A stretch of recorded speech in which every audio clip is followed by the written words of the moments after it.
Thank you. Good evening, everybody. Welcome to the Warrant and Finance Committee meeting for March 6th. The first thing on the agenda is salute the flag. Pledge allegiance to the flag of the United States of America and to the republic for which it stands, one nation, under God, indivisible, with liberty and justice for all.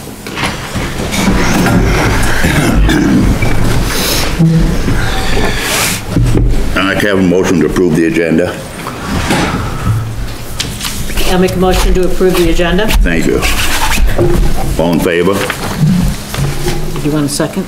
Yeah, it really is on the agenda, but I can make sure everybody's happy with it. Yeah, I seconded it. So. Okay. Next is approve the minutes of February 6th, 2023. I haven't seen them. You have a motion, please? I'll make a motion to approve the minutes of February 6, 2023 as written. Second. Any discussion? Seeing none, all in favor? Unanimous. Before we move on, for clarification, we're not going to be taking any votes tonight, so we don't have to address the issue of liaison, and we got the full board here anyway. Charlie's not here. Next thing on the agenda, I'd asked Joyce to just give us a little brief thing on the capital improvements. They've been working on this for a couple of years now, and as we're going through the budgets, it'd be nice to see where they coincide with the capital improvement plan that the committee's coming up with for the town. We have spent a lot of time, and I want to give kudos to Wayne Michaud, Gary Rideout, and Joe Roma for going out and gleaning information. They've done a very good job. We're working with the transfer station, fire department. I spent time with our town administrator getting information here. I will say we have one small hiccup. Without last year's figures, it leaves us a little bit, and we got some here in Warrant and Finance tonight that might give us some information, but we're not exactly clear what has been spent by each department from the capital funds, and that will help us immensely. The other is a larger hiccup, and it's actually a very good hiccup, that TRC has been hired as a facilities assessor. From the article we put, capital improvement had put on the warrant last year, and their position is to do the municipal, which is this building that we are sitting in right now. They came in at a higher rate than some of the other people who bid, but they were much more concise in what they were going to do, and it fit our needs better. So with some excellent negotiating from the select board, we got them down so they fit into our the amount of money we had, and they have been hired, and I believe the contract has come in, so it will be very, very good to have their thing. When I did speak with the town administrator, Jennifer and I agreed. I took it back to the Capital Improvement Board, which 2 members are here tonight besides me. We have to be very careful on capital improvements for this building until we get the facility assessment back. We don't want to double spend. We don't want to spend what we don't have to spend, but we have to keep it in mind and then go forward with that. Other things are in the works. Next, after talking with kind of counting, having Chief Ham here tonight, and with 3 of my members here, we're counting that as them coming to our meeting. But we have to meet still with the road people, and we're coming very close to coming to the end of what we need to make our, capital improvement only makes suggestions and recommendations. We don't have any authority or power over that, but we're coming close to having that ready. So that's where we stand. Okay, any questions? Seeing none, I'd like to welcome Wayne Ham, our new fire chief. It's his first time on the hot seat with the Warrant and Finance Committee. And you've been on now for 3 months, 2 months, Wayne? 3 months. 3 months. Just over 3 months. With that being said, Wayne's been involved with the fire department probably before he could walk. And been there ever since. He was deputy chief, now he's chief. So if he doesn't know all the answers right off the top of his head for any of these budget questions, please be patient because he's relatively new to this position.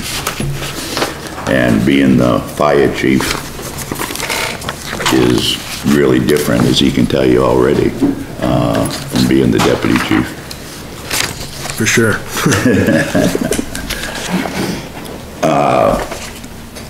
With that, Wayne, do you want to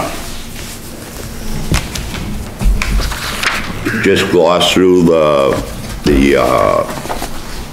increases that you're talking about? Or do you want to go right and start right down going through your budget line by line? Whatever you would prefer. Makes no difference to me. If we're gonna hit line by line, we can start line by line. Okay. That's what we'll do then. That department head increase, I assume, is like 5% raise? Correct. That was the instructions I was given at the time of budget submittal from the select board. And the supervisors are the deputy chiefs? Yep, out of that is the deputy chiefs, any of the fire officers that do any extra work, 10 hours specifically allotted for the deputy fire chief and 10 hours allotted for administrative work. So that 32-1 is a combination of 2 employees? Yeah, and the remaining 4, 5, 6. The remaining 2 captains I currently have, okay, for any extra work they do above and beyond calls. They're all paid out of that account? Correct. And these increases are all the salary line increases, except with the exception of the fire chief, the department head wages is the $250 increase that was carried over from last year when Chief Smith had asked for the $5 an hour. It had gotten cut in half. Yep. And the direction was to follow through with the other $250 this year, and that's what those numbers reflect. That's, the $250 is? Per hour, Is from the 34.5 to the 45,000 for stipends? So the stipends, that's a separate line, so, that will encompass, yes, the $250 for those, for all the employees that fall in that. So the stipends line paid out covers, our call force part of the department, not the per diems, not the full-timers that cover shifts. These are people that come from home when the tones drop, that come out for trainings, that,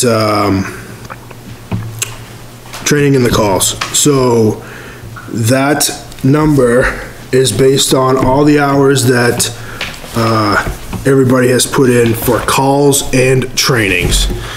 So with our reporting software that we log everything into, I'm able to pull up all the hours. I did the math today because I was questioned.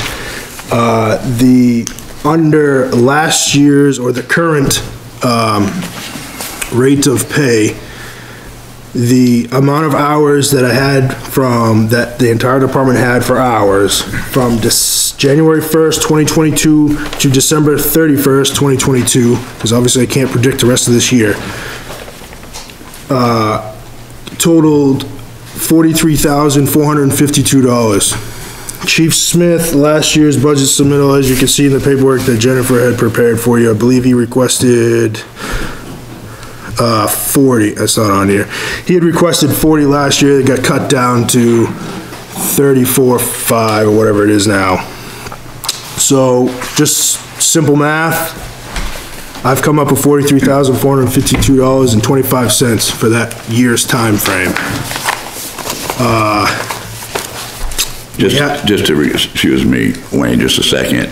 If everybody remembers, a couple of meetings ago, we got the rates of pay, that were existing for the people that worked at the fire department. So you can go from that and you understand how he come up with his numbers with the increase that he's asking for comparisons.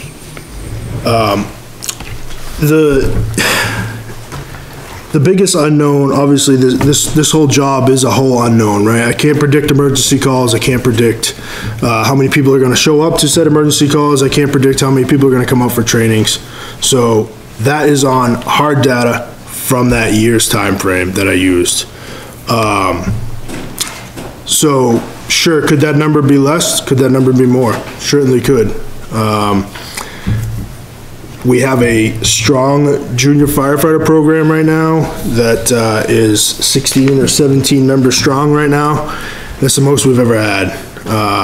And it's a huge positive thing to get younger people involved in our industry because, like I said, the other night's meeting, somebody's gonna replace us old timers at some point. So it's a huge benefit that they're here, and we obviously pay them for their time, right? We can't not pay somebody for their time. Is that high schoolers? Yep. Yep, and well, I say high schoolers, they should be high schoolers. 14 and older is our junior firefighter program, and it doesn't necessarily have to be living here in town, because a lot of ours don't live here in town. Former Fire Chief Harold Smith is currently a captain on the department, is the tech center teacher at the high school for the fire science program, and he brings a lot of them up here because for a lot of those children, young adults, we're the only positive influence that they have. So it's huge on all levels. So Is there a cap on the amount of volunteers that you have? amount of what? Amount of volunteers? I believe it's 40 or so. I'd have to look at the charter. I'm pretty sure it's in the charter. I'd have to double check. We haven't exceeded So that that's your cap. Yeah, I'd have to double check the number.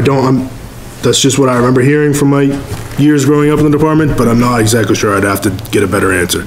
Wayne, have you looked at other historical data, like how many hours in prior years, just to see what kind of trajectory we've got as far as increasing, and maybe base your budget based on how it's increasing also? Sure, and that's what Chief Smith tried to do last year. I don't have that data on me. It has progressively increased. It has not gone down. It looks like, I mean, if Chief Smith requested 40,000 and you're requesting 45, I mean, I understand, pay raise, pay increases are happening, but I mean, if we just look at number of hours for like the past couple of years prior, Sure. just to see what kind of trends we've got, so we know where to actually peg that number, so. Significantly increased. Also. And that's why I stress, like, I can't predict the involvement, right? So that's why, like, yeah, it's a 43 last year for that year's time frame. So I figured 45 would get us close because some of our membership drops. It fluctuates with the time of year. Obviously, kids in school for that side of it. Some of our volunteers are active, some are not, but then they come out for, the major incidents where we need a lot of help, but they don't come out for some of the littler stuff. I could certainly get that data. I don't have that data on me. I just think that might be useful to look at what the trend has been over the past, maybe 2, 3, 4 years. Sure.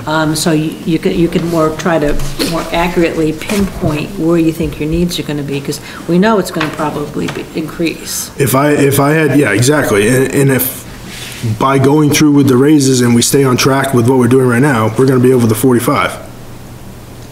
I've already, current budget time, I've already stopped. The juniors specifically meet every Monday night. They're eager to meet. They get bummed out when they can't meet. Like, it is a huge deal to them. They want to be here. They want to participate. They want to learn. I've cut that down to twice a month right now because the budget's not there currently. So.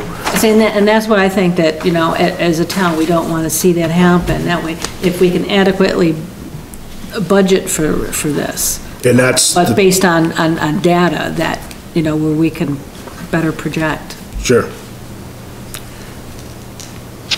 So basically in that, account, Wayne, you're looking at approximately an $80,000 increase. Is that right? No, more than that. No, 80,000? For the whole line? Yeah. Yeah, about 80,000. Yeah. And basically that's with, adding the other full-time employee. Yep, so what I did differently this year, in past years, Chief Smith has budgeted for, so we have the full-timers, and their partner tends to be a per diem employee. We have had a significant increase in people increasing their license level, so obviously it puts them in a different pay bracket. So in the years past, Chief Smith and I had talked, he had averaged the pay between a firefighter basic EMT and a firefighter advanced EMT, which was a 50-cent difference, or it's $1 difference, so 50 cents is the average, right? So I have more days where I have ALS providers at a higher license level than what is budgeted for. Yes, we even it out over the course of the year, but I budgeted this year for 2 firefighter paramedics around the clock. I've had a couple people increase their license level. I have 2 people that are currently in paramedic school right now that their full-time job is paying for. So when they get licensed in a few more months, that's 2 more paramedics, which is gonna result in a double, I'm gonna have more than 1 shift regularly a week that is gonna have double paramedics on it, and that's not what was budgeted for previous years. So I budgeted for that amount to ensure we don't fall short. Because people are increasing the license levels. There's currently 2 of us that operate at the basic level, that consistently work shifts over there, and the rest are advanced EMTs or paramedics, which wasn't accounted for in the budget. Like, yes, it evens itself out per se over time, depending on who takes the open shifts and who doesn't take the open shifts. I can't predict who or what license level is gonna take that open shift. So people sign up for the open shifts, and even if they're a paramedic, they're the only person that signed up for that open shift with another paramedic. There's 2 paramedics on that day, and that position was only budgeted for a $20.50, or excuse me, $19.50, a $20 when it's $23 an hour for that paramedic. So I budgeted for them around the clock to ensure I could confidently run that level all year long, if that's what were to happen. I think that's appropriate myself. Any more questions on that account? On the benefit, and I appreciate this is your first time, but and it's not going to happen this year, obviously. But I talked to Rick last year, Wayne, about disability insurance for the fire department, which is, as you know, something different than workman's comp. Maybe another year, you could look into that, because it is a high danger, the job they do. And I don't know how it would work or anything about it, but another year I'd encourage you to do a little research on that and bring it to the town. Yep, and that may be an option too through the new insurance plan that the town got onto too, so. Well, certainly look into I it. guess what my point is, it's not just the full-time people. Correct. I'm talking about all of, I don't know how that works. Correct. I guess what I'm saying is there may be an option in there to allow that to happen Yeah. for the part-time employees through that new Yeah. insurance system. Yeah, may very well be, but hopefully I another can year. certainly look into it. I appreciate that, I think.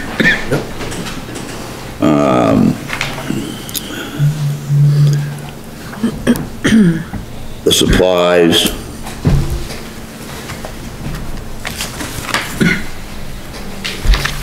Obviously, it's quite an increase in the, fuel costs.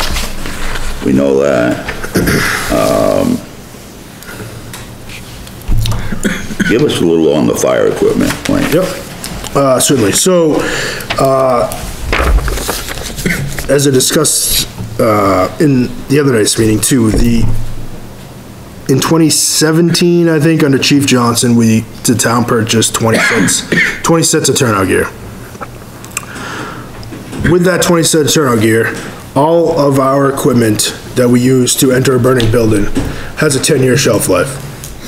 That I cannot allow someone to enter a burning building with gear that's older than 10 years old. So, part of this right here, budgeting the 3 full sets of PPE, was to get ahead of having to make another giant purchase all at once. In years past, fire chiefs have tried to, prior to Chief Johnson, under Chief Smith, Harold, and whatnot, they tried to budget for a couple sets a year to just keep the cycle rotating, right? Whether we hire new people, they need to be outfitted, or just our existing people, their gear is getting too old, too worn out. Then NFPA came out and said, nope, you can't have anything over 10 years old. So, obviously, as you can imagine, the price of everything, especially today, has increased significantly. And then you put fire department on it and NFPA, and they jack the price another tenfold, right? So, the increase there is for 3 full sets that will, over the remaining 5 years that are on the current sets, will get us 15. With this turnout gear, it does not obviously mean it's garbage we throw in the trash after, 10 years. It goes in the closet, it gets reissued to the people that aren't interior qualified, they can't enter a burning building. So our juniors, for example, or maybe a support person that has no interest in entering a burning building joins the department, they get issued this gear because they're not entering a burning building. So that increase is there. There was originally $10,000 in there, but obviously $10,000 doesn't go anywhere when a full set of gear is approximately $5,300 roughly going right now. That's after the 12% increase that's happening in April. So the 10 grand didn't go far. And obviously that 10 grand also, in that whole line for that matter now, but the previous, when it was 10 grand, covered any nozzles we needed, like maybe one broke and now we need to buy a new one, or we need to buy a couple pieces of hose because either some got damaged or some blew apart during hose testing, so we buy hose out of there. We got intake valves that go on the side of the truck that we connect our hoses to. It's basically a giant ball valve. They're about currently until April or May time frame, they're currently about $2,700. So, and I need 3 of them currently, but I can't buy them all at once, so they get spread out the course of the year. So it's for any equipment, but the increase this year was specifically for the 3 full sets of turnout gear to outfit our people. How many of turnout gear do you actually need with what you have, with the people? Every person needs a set, and it's supposed to be fitted to them. Yeah. So it works, it gets us by pulling it out of the closet. You join our department, we go up to the closet, you try on stuff, we find the best stuff that fits, but technically I'm supposed to have you fitted for it. But obviously, our budget doesn't allow to fit for that. So if I try to hire, a per diem, which we need to hire a bunch. We're short right now. I don't have gear to specifically give to those people to come work for us. So how many do you anticipate needing to buy a certain number every year in order to get past that 10-year mark and having to replace a large number all at once? That's why I've budgeted for 3 sets a year. So do you anticipate you're gonna be budgeting for 3 sets every year? Yes. Okay. To stay ahead of it, right? Oh, Because that absolutely. stays ahead of the current 20 sets that we purchased. We're gonna be behind because we're only gonna get 15 sets because we haven't budgeted prior to that. But moving forward, yes, it's to keep that. We may reach a point where I don't need to buy that because enough people are here, and we can shorten that cycle down to maybe only buy 2 sets to keep us ahead of the cycle. But right now, we're behind the cycle, which is what I'm trying to get ahead of, because when it was originally purchased under the former chief, there was talks of a CIP account set up for just turnout gear, and that's never happened, right? So when 20 years comes around, or excuse me, 10 years comes around, those 20 sets, I'm gonna be at $5,000 a piece. I mean, that's gonna add up, and are we coming for that all at once versus trying to spread it out right now, which is what I'm trying to do. Which makes more sense. I mean, that's why I wanted to know if you were planning on asking for this every year. That way, we don't have that problem that we had with the scuba when he wanted to buy. Correct. He asked for, I think it was $20,000 for it, to buy, that had a 10-year life cycle also. Yeah. So, and that's the same thing, like the history behind it, in that same 10 grand, it used to be 7,500, and I think it was 5 grand before that.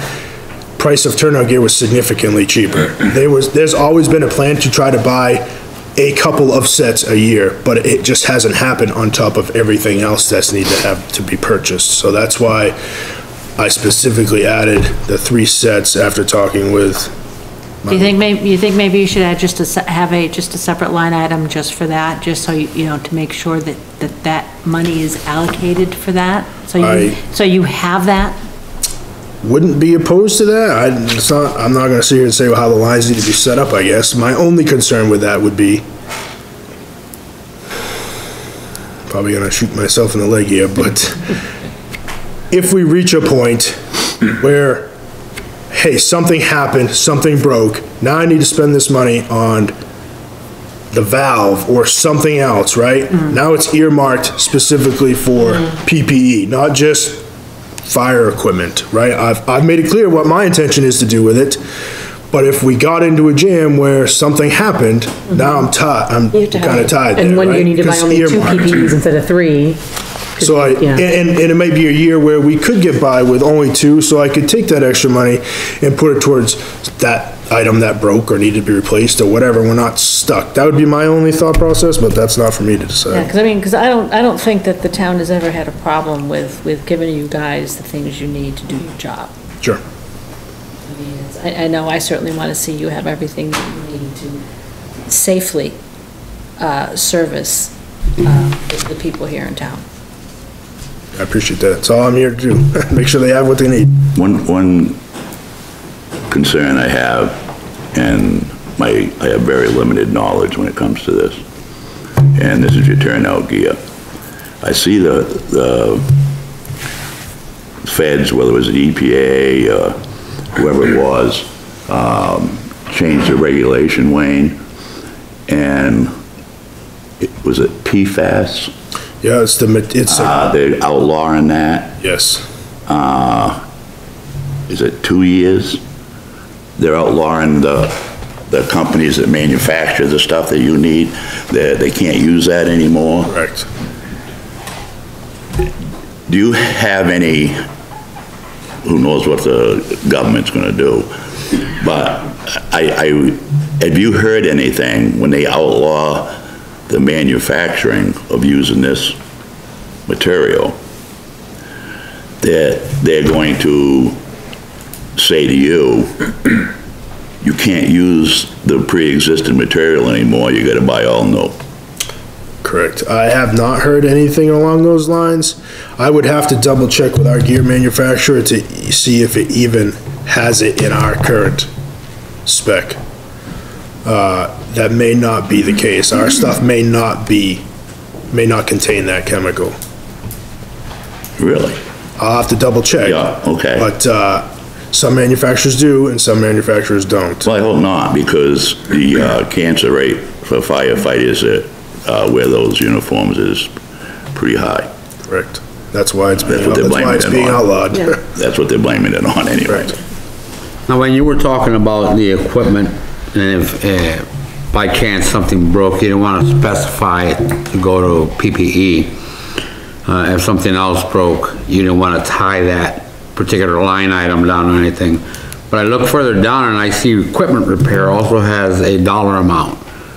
Wouldn't that tie into if something else broke? It's for repair and for maintenance. If it's beyond repair, I'm not gonna sit there and repair it. So that's what that line is for. It's for repair and maintenance of all of our equipment, not replacement of equipment.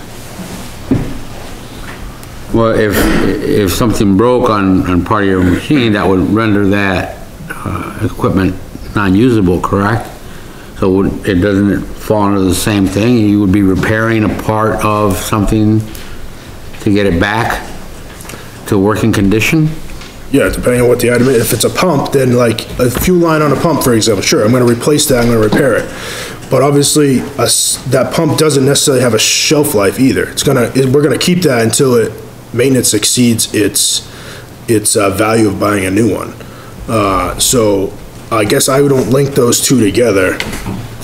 I link that as just repair and maintenance of all of our equipment besides the vehicles themselves, because obviously you can see there's a separate line for the vehicles themselves. But all the other equipment, all the loose equipment in that station that's on our apparatus is covered under that repair, but not to replace. Or purchase new. Correct. That's why there was a separate, long before my time, that's why there was a separate line for fire equipment that is to buy new stuff. I mean, sure, I guess I probably could use that money. There's nothing saying I probably couldn't, but earmarking it's just for one use, because I'm gonna tell you, I'm gonna be asked to shave potentially some money out of here, and if I go a couple years without that particular PPE line being used, well, you don't need it. So why are we funding it? So, that's just my take on it. I agree with what Wayne's saying on that, right? Yeah, I understand that. Well, he gave the example of the cost of the equipment that will expire after a 10-year period, and that cost for three of the units is the $15,900. But then he's also got the $10,000 that was asked for last year, so that's $25,900 on that aspect. That actually gets him almost five pieces of that equipment.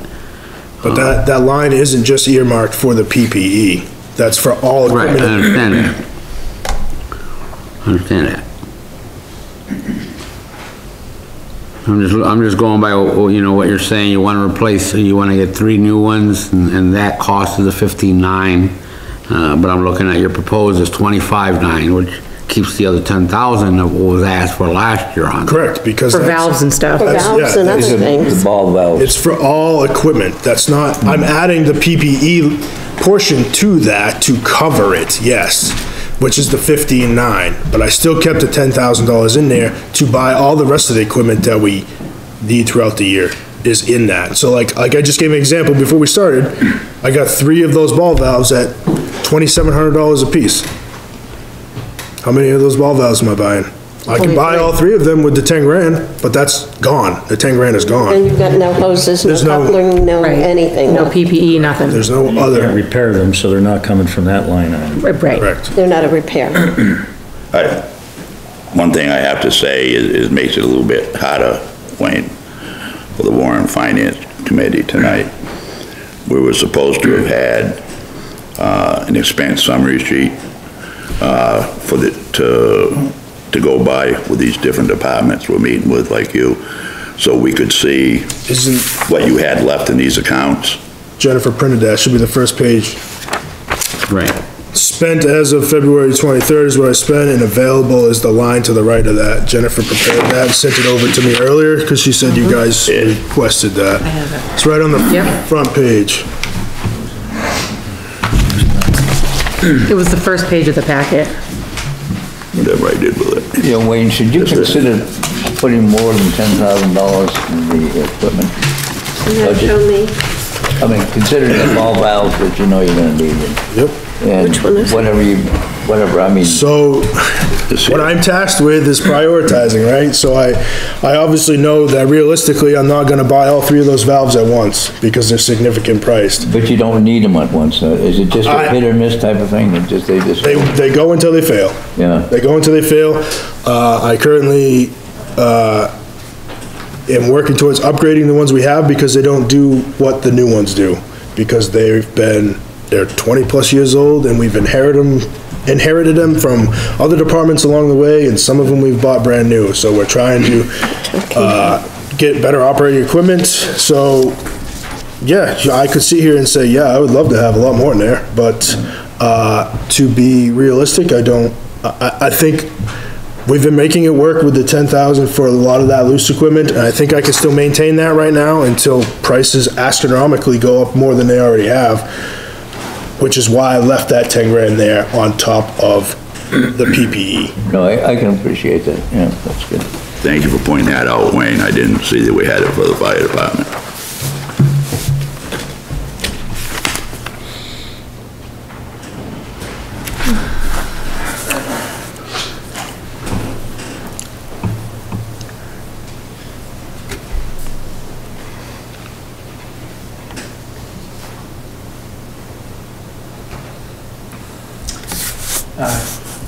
Dennis, Go ahead, Tom.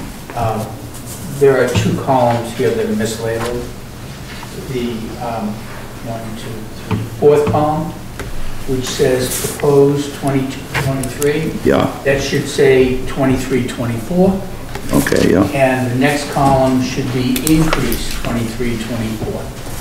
Thank you, Tom.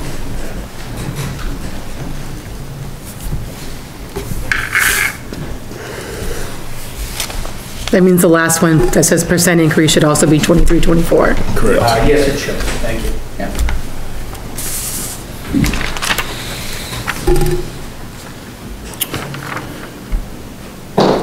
Wayne, what's the dry hydrant?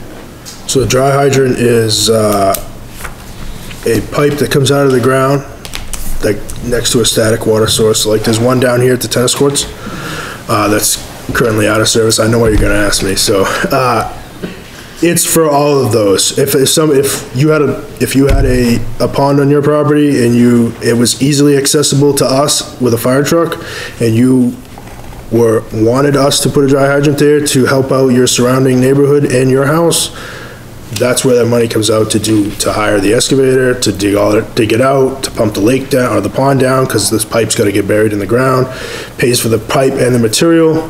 I'm currently working on, as you can see, it's not expended this year. I have a pretty significant project going on down here at the tennis courts, as soon as the weather cooperates. So we were gonna try to have it done before fall, but it did not happen. So that one's broken? That one is broken out of service. And it protects, obviously, a significant amount of real estate just right here, so. Because we don't have fire hydrants. Yeah, and that's what it is. It's not a pressurized hydrant. Like, if you go downtown in Sanford, right, there's pressurized hydrants almost on every street corner until you get outside of town, right? So that's where the dry hydrants come into play. So we truck the water. Yeah, I didn't understand what that actually was. It's a dry hydrant because it's not pressurized, right? Okay. We make it wet by sucking the water up out of the pipe into our trucks. That's why the huge roll our tank truck provides, because now we're trucking the water, we can move the water to the actual fire. We have no pressurized fire hydrants in Acton. Correct. We have 3 of them, right, Wayne? The one down by the school, the one down at the harbor. Numerous. We have a bunch of them. And we have the one out here. Where's the other ones? There's one right up here at, on the corner, right across from San Pedro, the old Garish farmhouse on the corner there. There's one there. There's one in by the airstrip, that nobody gets to behind the gate. Which one? Milton Mills Road, School. the one at the school, and also there's one at, the Phillips residence. They put one in their pond. I know when Harold started this, One on he Goose was Pond gonna do Road. it every year. But as things usually. Yeah, so not a lot of them, they also gotta be in locations we can access them. Like, Right. everybody has great ideas, like, hey, I wanna put this hydrant in. Well, I can't get the 72,000-pound truck anywhere near it. So, especially, you know, and then a lot of them are seasonal because they don't get plowed out and stuff like that, so. So that 4,000 is to maintain any of the dry bulbs? Maintain or install any new dry hydrants that are requested. Does 4,000 cover one install? Depends on the install. This one down here, no.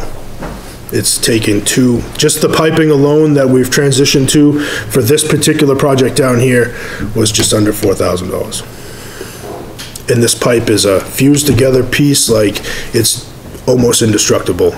Because the problem with glued PVC is that over time it fails. We're constantly using it, drafting out of it, testing them, flowing them, and they fail over time. So this new piping that we've gone to with the help of Dave Langley and his experience with the water district, we have a pipe that's almost indestructible. You'd have to run it over probably to break it.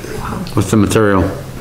It's some high-grade PVC pipe type thing, but it's all fused together. They come in with a special machine and make all the connections. It's not me out there with the glue stick and a, you know, cleaner and put it on there. Yeah. Like, they actually come with a machine and put the stuff together, almost like the natural gas pipeline. They have a machine that fuses all that stuff together. It's a similar type of thing. Technology has changed. You got there with a little purple glue stick? Yeah. Is there anything else anybody has for Wayne? Wayne, I was gonna ask you about the medical equipment. Yep. Down towards the bottom. Yep. And I see it is something, and I was gonna bring you back up to PFAS, only because I do know that a lot of medical equipment, anything that's used in contact with a human being can contain this chemical.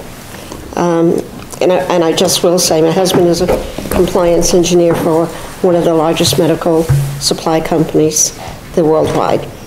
And they're thinking perhaps this could be outlawed in 2 years.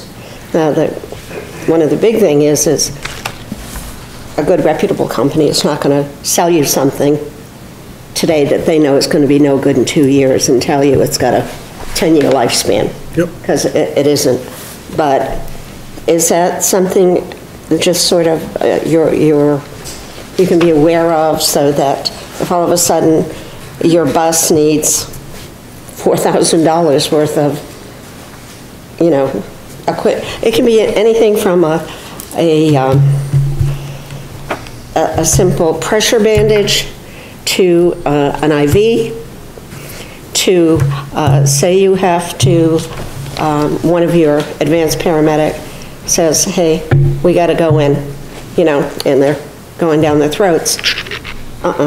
You can't do it if that's, because now it's not just someone wearing equipment that might have it, but it's correct people on the other side that could be, you know, you can't intubate someone with a plastic, and I'm not sure what the name of that is, but you can't even put a mask on them. Right. Or one up their nose if it has PFAS in it. Correct. And as an industry, it's becoming more and more well-known. So I suspect by the time that it's outlawed, that stuff won't even be available to us to purchase. Even if it contains it or doesn't contain it. Yeah. Of course, it's probably going to be like anything else. It's going to be that much more expensive. Correct. The selectman at the workshop last week had suggested, Wayne, a few things, I guess. One thing was to see some of the stuff that you might be able to buy out of this year's account, so you won't have to budget for next year, and see if you could cut that percentage increase a little bit. As of right now, you haven't changed anything than what you gave to the selectmen the other day at the workshop. What you have is what I gave the select board. Yeah. Are you gonna look at that or no? In the process of looking at it, yes. Okay. What cuts I can make, I don't know. Yeah. gave a pretty tight budget, as it is. There are some lines, but as you can see from last year's budget and current numbers, I'm already over budget. Yeah. Or going to be over budget, over budget in certain lines, not over budget the whole budget, but certain lines, like fuel, for an example, because that's a big one. Yeah. I got about $600 left in there after this week's invoice gets processed. So I gotta come up with that money elsewhere in the budget, right? So making cuts, I don't know, got a pretty tight budget already, so I gotta continue to evaluate it and see what I can come up with. I mean, I'm surely not telling you, you're the fire chief, and it's not my place to tell you where you need to cut it, that's for darn sure. Yep, I'm gonna do my best. But I think it was around 12%. That's the increase, yes. Yeah. Yep, And which was less than last year. for the senior citizens in town, the way costs and stuff has gone up for them, another 12%. Be kinda hard on some of them, that's all. I just wanna throw that out there. Right. What you do is between you and the selectmen, and Warrant and Finance Committee will, do what they wanna do. That's all I'm trying to know, but I do wanna thank you, I think you did a great job tonight. Real quick, Dennis, Thank you for having me. wasn't there a conversation about, needing to update the telephone system? Was that for the fire department? I think that was, decided, tell me if I'm wrong, Wayne, that would be a different article under a capital improvement. I would assume it would have to be a capital improvement expense. I mean, That was around 15,000 or something. yeah, loose numbers I heard when Rick was putting it all together was upwards of 20,000. Yeah. 1,000. The phone system we currently have over there, it's no secret to anybody, it's the same phone system that was in there when the station was built. You can see the sticky notes on my door, Margarita can attest to it, I got sticky notes all over the door because that's my voicemail system. When I'm not in the office and somebody calls, they write down a sticky note, boom, it's taped to my office door. So when I come in, there it is, right? So, not the best way to be operating in 2023, but, that's what we have, and I couldn't see putting that money forward to, try to do that this go around. With the increases in the salaries, it's obviously the economy's the way it is, so we'll deal with it until it totally fails. Until we can appropriately come up with the money to fix it. And again, I'm not telling you what to do, fire chief, but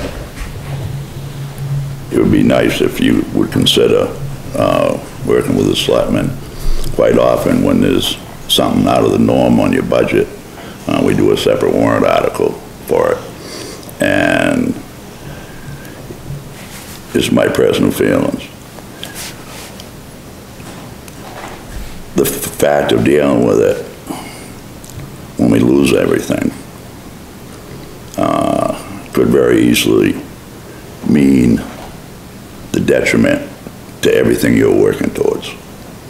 Not having a up-to-date system over there. Because if it does fail, and you can't communicate with however you gotta, if it is $20,000, I would throw it out to the people and let the people decide, Wayne. Sure. I would encourage you to work with the selectmen and try to do that. Sure. I can mention it. You mean for this year? Yeah.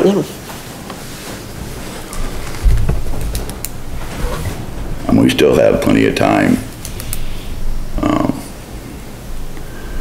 to come in with these requests. Town meeting's not till June. And there's a very healthy undesignated surplus in the budget. So there is money available for critical needs.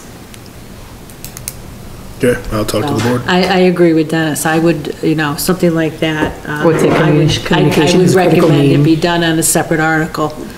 That way your budget doesn't, fail on And that I'll take the heat for that. I didn't present that to them for this year's budget. I mean, and I understand that. I mean, if you're trying to be fiscally prudent, you know, and you know that you're submitting a budget that has large increases, I'd be looking for ways to try to cut it down too. But, you know, we're talking about a critical service in town. I mean, there's a lot of other ways that the town can save money rather than taking it from the fire department. Capital improvement has been looking at that, because we had information last month, and we considered the phone system, not whether or not you get your messages. I mean, and no disrespect. Just use that as an example. No disrespect, okay? You know, or not, but we considered it a critical situation, you know, and, you know, it's hard to separate the baby from the bathwater. But that is when you go in and you look in that office and you've got all of this communications equipment lined up and nothing talks to each other, that's bad. And like you said, that building is now 22 years old? It's, yeah, 25 years. 25 years? We're in 23, 25, it was built in 1998. 23 years old, I think. 1998. I think it was being built the year or the year after I came to town. And, I mean, it was probably state-of-the-art then. Not anymore. Is that it, everybody? Thank you very much, Wayne. Thank you, Wayne, very much. Appreciate you. Thank you. Great job. Thank you for the opportunity.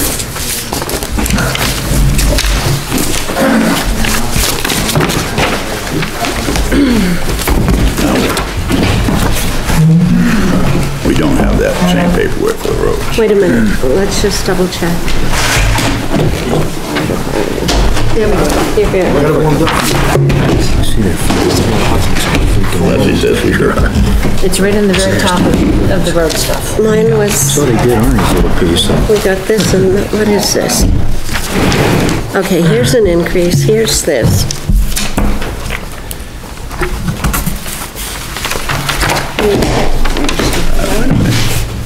So it doesn't really matter.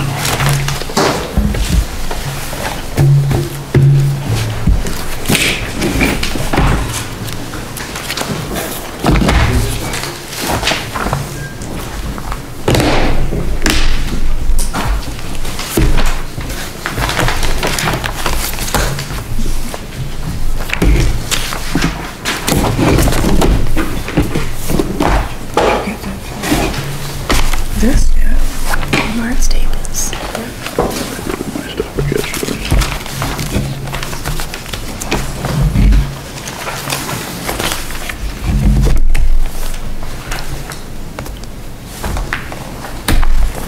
I have my stuff. Are these dates correct? Give me Charlie's stuff, will ya? I don't know what I did with mine. I think I still have it. Maybe Wayne. Maybe. Is it this one for the District 1 and District, is it? Yeah, Because it would be the same thing.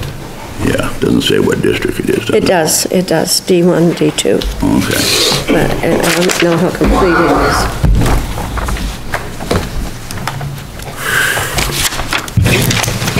Evening, gentlemen. Evening. Thanks for coming tonight.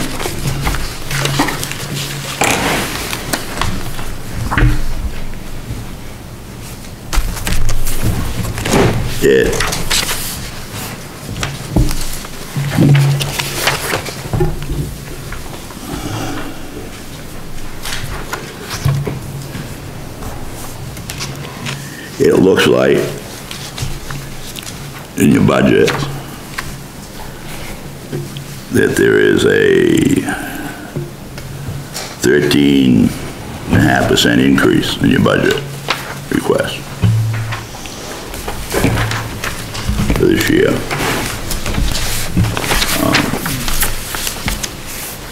So we'll go down and do District 1 first.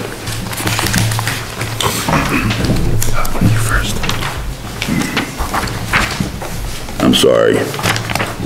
You guys, I was looking at the wrong piece of paper again.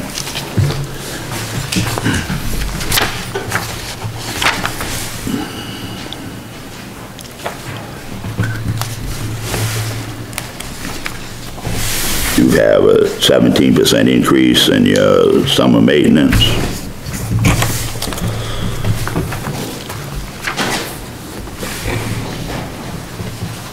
And 100% increase in the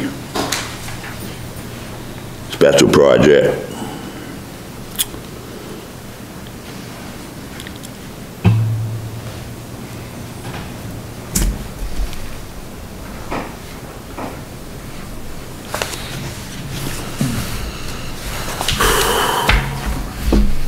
And I guess those are the only two that's different from last year, is that right? Right. Yeah, we asked for, both me and Adam asked for a 20,000 increase in our summertime budget. And then, how we did it this year for our paving is that we have the 250, that we vote on every year. Then any additional money that we needed, we're asked for in a separate warrant article. That's how we did it this year. So if we don't use it, we just give it back. So I saw in your paving plan, well, you're planning on finishing West Shore Drive. Yeah, the conversations we had last year and it was brought up the other day, I'd like to just finish a project instead of going back. I just have to surface the section we did last year, and then I'm gonna pave from Willow Street all the way to the end. I do have some work to do out in the upper part of the road, and then I got some work to do on Willow Street, and then I'd just like to wrap up that section. Should be good in there for a long time. So with your proposal, Willow Street and all of West Shore Drive would have a finished coat on it? That's correct. Willow Street is a town road? Yes, it is. And then that 250, with the 250, I should be able to do that.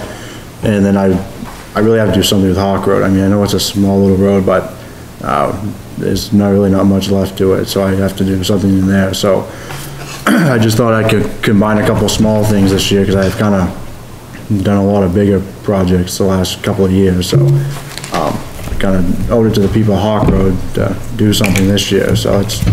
A lot of people use it.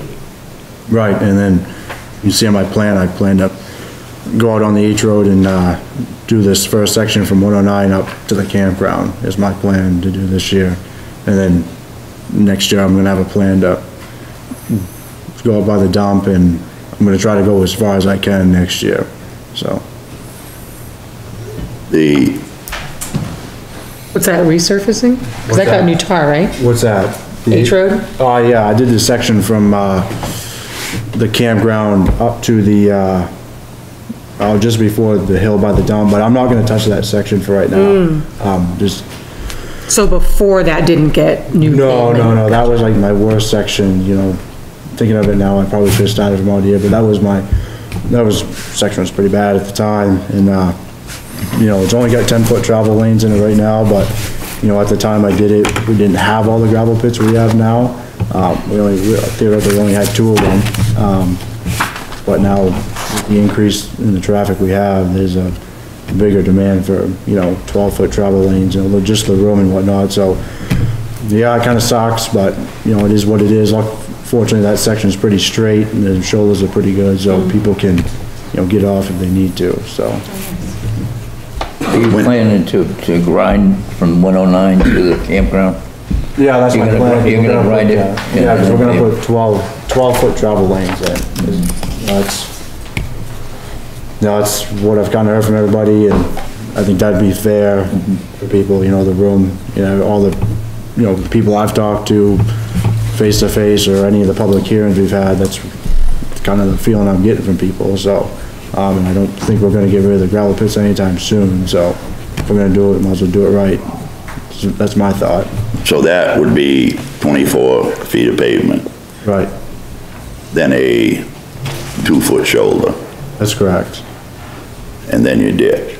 Yeah, I mean, there's some spots that, on the H road, I mean, if you drive down the H road, I mean, it's pretty flat for most of the part. I mean, we have some of the hills, but, really not a lot of ditch on the H road if you know, anybody that knows what they'd be looking at. I mean, the watershed's pretty good. It's pretty flat road besides the 2 hills we have, and the 2, then up here, I might be doing something a little bit different off of the ditch. I'm not really 100% sure, because we got some room to shift the road a little bit, so if I have to put a ditch in up here, I believe I'll have the room. So what are you gonna do? Well, obviously, if you widen that out 4 or 5 feet or 6 feet, whatever it ends up being, would you have to do something for retention on both sides of the road where the pond is and stuff? Where the guardrail is? Yeah. Yeah, we measured it out when we was with the paving guy. I think we'll have just enough room between the guardrails right now. I mean, there's like a 3.5 foot shoulder right there right now. So I think we're gonna have plenty of room. We measured it out. That was even his concern when we looked at the road, was the guardrail there. But I think we're gonna be all right in there. So you're not gonna have to do any... No, we might do some stuff on the top, because like I said, over the years, like if the water runs now, it does shut down. There's some railroad ties in there that I had a beaver dam in there a couple of years ago. We pulled it out, and when we were in there, we took some riprap and we pounded it in the bank and whatnot. I might do some stuff on the edges there, but, I think we're gonna be all right. Would you consider doing anything from Acton Corner up to the church, bottom driveway? You know where that is kind of really confined right there? Yeah, like where the ledge is and whatnot. Yeah, where the ledge is. Yeah, I think if we had to, we could, probably hammer some of that ledge out, get it out of there. Just for a visibility type of thing too. Right, and Yeah. there's really, I mean, you got the, 'Cause what's happening is people are coming over that ridge fairly fast, and then all of a sudden they're dropping down. And if you're on the same page trying to pull out, it's kind of a surprise.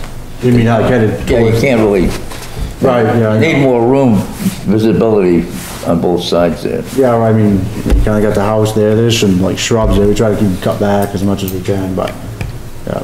Even on both sides, yeah. Right, yeah, I mean, there's. But that ledge thing is problematic in the sense that Yeah, 'cause as I you mean, come up, you kind of clustered in, and you don't know what's happening at the time. Right, I think we could take some of that, I mean, like right there, we don't have much room, because that gentleman's house is right there as well. Yeah. I mean, like, there's some spot, like on the H road, like, you can shift the road a little bit, you know what I mean, to get your footage that you need. I mean, I've done it on other roads, so I could move them over a few feet when I have to do it, so it's all about, you laying the road out and whatnot, so. Why are you grinding this? Well, 'Cause I gotta put brand new travel lanes in, I'm just not gonna shim and overlay it 12 feet, you know what I mean? If I shim and overlay it, let's say I put 12-foot lanes in, well, there's no, you'll have your hot top here, then you're gonna have 2 feet of hot top that's just gonna break off, then we're gonna waste all our money. Personally, myself, this is my own personal opinion, I don't think we should do anything to the H road, but that's not the conversation for right now, but I mean, we've had all these public hearings, you know, selectmen have gotten, you know, calls, you know, more or less just the truck traffic and everything, so I don't know, it's one of those deals that, I think we have to grind the road and pretty much restart from scratch, honestly. so you'd use some of where you grind it, you'd use some of that material to expand your base? Yeah, and what we do, like, my paving guy wants us to dig out on each side anyway, and, where I get my gravel in town, it's all DOT spec material anyway, so, but, yeah, when they grind it, when they make their road, you mean, they always grade for your 2-foot shoulder anyway, so that material's in there and whatnot, so, but yeah, when you grind it, you're usually literally using the old hot top for your base. So that'd be that, what they call it, D4 For what? gravel, the state spec. Yeah, what I'd put in for the shoulder, if I dig it out. Yeah, the stuff I use from the gentleman, they run a lot of 3-inch, so yeah, 3-inch crushed gravel, yeah, it's all DOT spec and everything. Oh, DOT spec. Yeah, if you wanna see the sheet, I'll give it to you. No, I'm fine with that, that was just something that, I think we've done in the past, that we haven't used DOT spec shoulder stuff, in the past years, and I'm not saying you in the last 2 years or whatever. What I'm saying is in the past, we haven't used spec gravel for a lot of stuff. And Yeah, I mean, we pay for that. Yeah, I mean, that's probably why I asked for a little bit more money. It is a little bit more money, but at the same time, I'd rather spend a little bit more than know I'm getting like, good material. We're talking about big trucks here on the road, we're not talking about, side roads here. We're talking about, Well, the shoulders will hold your road together. right. So, I mean, I'm not gonna say I don't buy gravel from other pits. I mean, I buy them from all the pits where I'm working. We worked in West Shore Drive, we bought a lot of material from Monarch. If I'm up by my house, buy a lot of material from either Seth McCoy or Curtis, or it kinda all depends who I am, but a lot of the times if I'm putting gravel back in the road, I would try to put spec gravel back in. That's what I'm saying, most of these places don't have spec gravel, certified gravel. But, sometimes you just gotta do what you gotta do, you know what I mean, so. Well, I guess my only point is if you're gonna do the job, you might as well do it right, so you don't have to go back and do it again. Oh, that's fair. If it costs you another $5 a yard, then that's what it is. But it's And that's a why lot you're cheaper grinding than it down, redoing right? it. Right. To do it right the first time, yeah. Any more questions on your paving, you guys?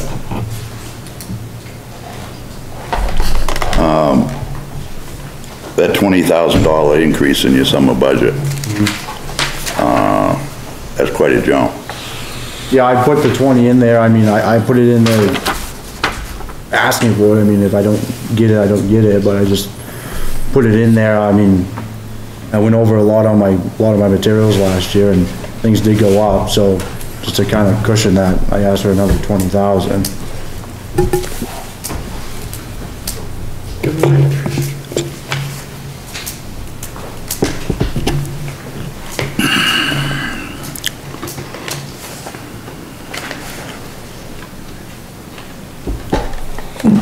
What are you looking to do? I mean, last year you had this really neat little thing you gave capital improvement, and it told me what you had planned all year. So you get an additional 20,000 for summer. What do you foresee that you'll be doing with it? Besides the work I'm gonna do now? Your summer, this is summertime budget, yeah. Yeah, I mean, the money that is in my budget, I could probably do it with the projects I have, but I have other things I need to do. I got a lot of ditching I need to do, like. Okay, like ditching and. Yeah, I got in, the Man Road, if none of you know what that is, I have a culvert up there. It's like a 24-inch culvert. It's slowly collapsing, so I have to fix that. I have a few more I have to fix, and then that road right there, I have another small road. It's called Dandy Road, and it's been washing out, so I gotta fix that. And I do have a couple sections. I do have a couple other small projects I have to do too. A lot of ditching I have to catch up on this year, so that's another reason why.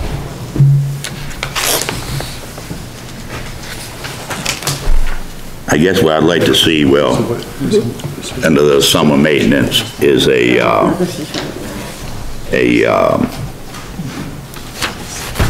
some kind of a maintenance plan.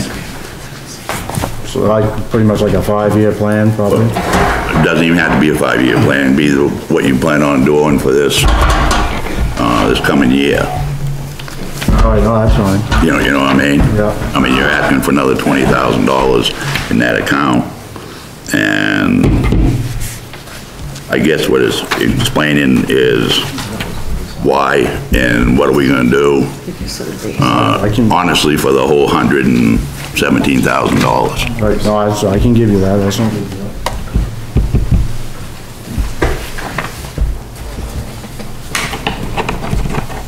Is there anything else for Will?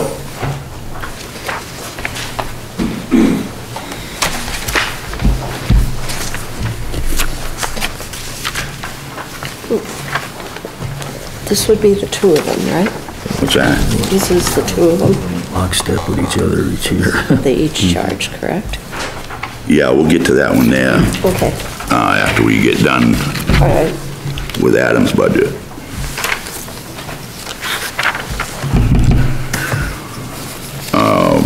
I guess we'll do the same thing with Adam.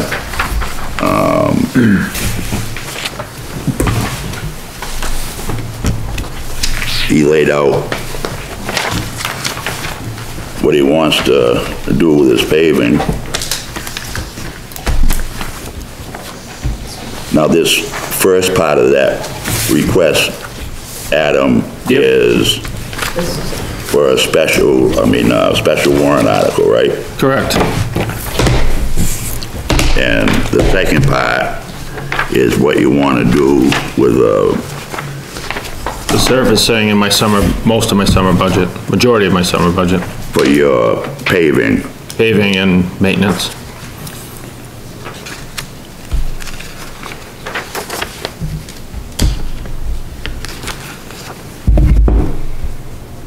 So you're not paving every place like Buzzell Road, Peck Road? No, I'm paving County Buzzell, Road. Peck, if county needs maintenance. This is, the two big paving jobs on that are Peck and Buzzell, off of my regular money. My $250 that I get every year that's voted on. And then it's just showing the extra work that I need to do for the summer, to kind of give it a detailed summer scenario of what I'm doing, to justify my extra money, to help justify it.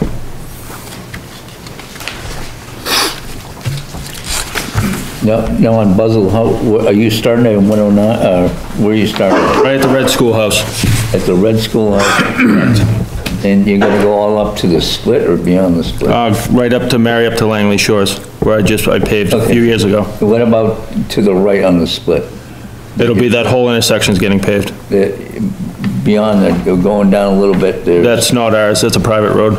Okay, where are you calling the private road? Right at the end of that, big intersection. Okay. In the past,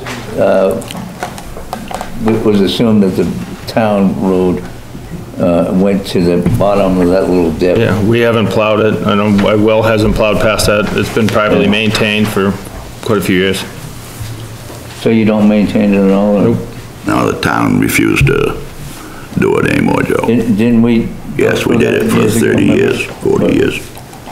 So that's, you're saying the town no longer owns a responsibility on the Y? The town collects Europe money on that section of road, Joe. If you look at the maps from DOT maps, you'll see where they collect Europe money on that section of road you're talking about. They just haven't spent any money on it.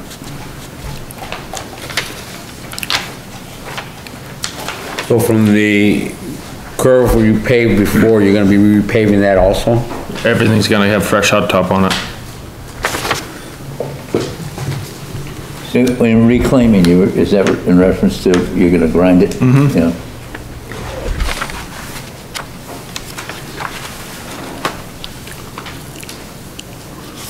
The road's deteriorating, there's no edges left. The road's in tough shape. It's not my worst road in town.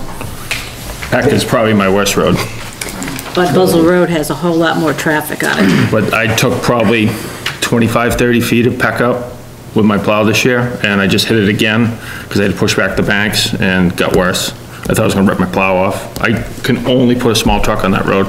My big truck should not be on that road at all. Well, that's all it should have been on it this time of year anyway. So. Be a small truck. You Yeah, we had the banks. Have a big truck in there. Yeah, I had no choice. I had to push the banks back because it was down to one lane with this heavy snow we had. I had to get in there. But that road also had a major washout for the poor drainage that's in it. I gotta do extensive amount of culvert replacements and ditching and a lot of work to that road. It's a side road, not a lot of houses on it, but they still pay taxes like everybody else and they deserve to be taken care of.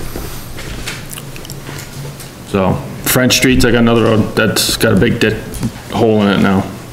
And that's deteriorating real quick. That's But that's not on my list. It's got no trucks signs on it, and most of the trucks don't go through it, because I get a phone call as soon as the truck goes through it. So you're leaving County Road and moving to Buzzell Road? Well, in my special project, I'm planning on doing county, getting county. My special project is County Road, to get it grounded and a base on it all the way to Fox's Ridge. Finish it, that part of it. I won't have the top on it because I won't have enough. It's about another 100,000 to put the final 1-inch top on it. I thought it was a little crazy to ask for that much more money, but And then I wanted to finish, because I paved last year, Peacock Point, and Young Ridge. I want to get those completed this year. And last year on Young's Ridge, you did from the vets to the top.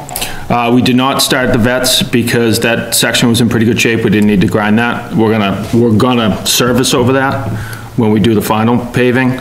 So it'll be from the vets to the top will be all brand new pavement. Because the curbs are there and it was done a while ago and it's held up fairly well, so we can just do a shim and overlay on that. No, I mean, last year you said you were gonna start at the vets. Yeah, that was a plan, and the paving company talked me out of it because of, the hot dog was in pretty good shape for grinding it. They said they didn't think he needed it. So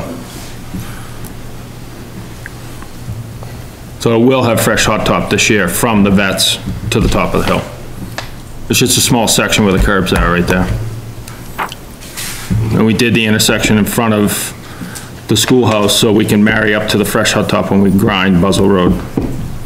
So why aren't you taking the money with your regular budget and finishing the projects that you started last year? I mean, I can, and then I can't do PEC. Why not? Because I don't have enough money. So I'm trying to pick and choose my battles. I mean, if I don't get the special project, then I may have to put off another road. Well, it's the same thing, Adam. Right. I want to finish a project. Prioritize. I guess my problem is, especially on District 2, and the roads, as everybody knows, aren't very good. And one of the problems has been, well, a couple of things. One is the pavement a lot of it hasn't had a finish coat put on it. Right, and that's what I want to do. Okay, and I don't profess to know why they put finished pavement on, but it's a standard practice, and obviously it's done for a reason. We've jumped all over the place in District 2. And we've ditched roads, and a few years later, or the next year, we re-ditch them. We're changing culverts all over the place. I don't know how many culverts we've changed in the last 15 years.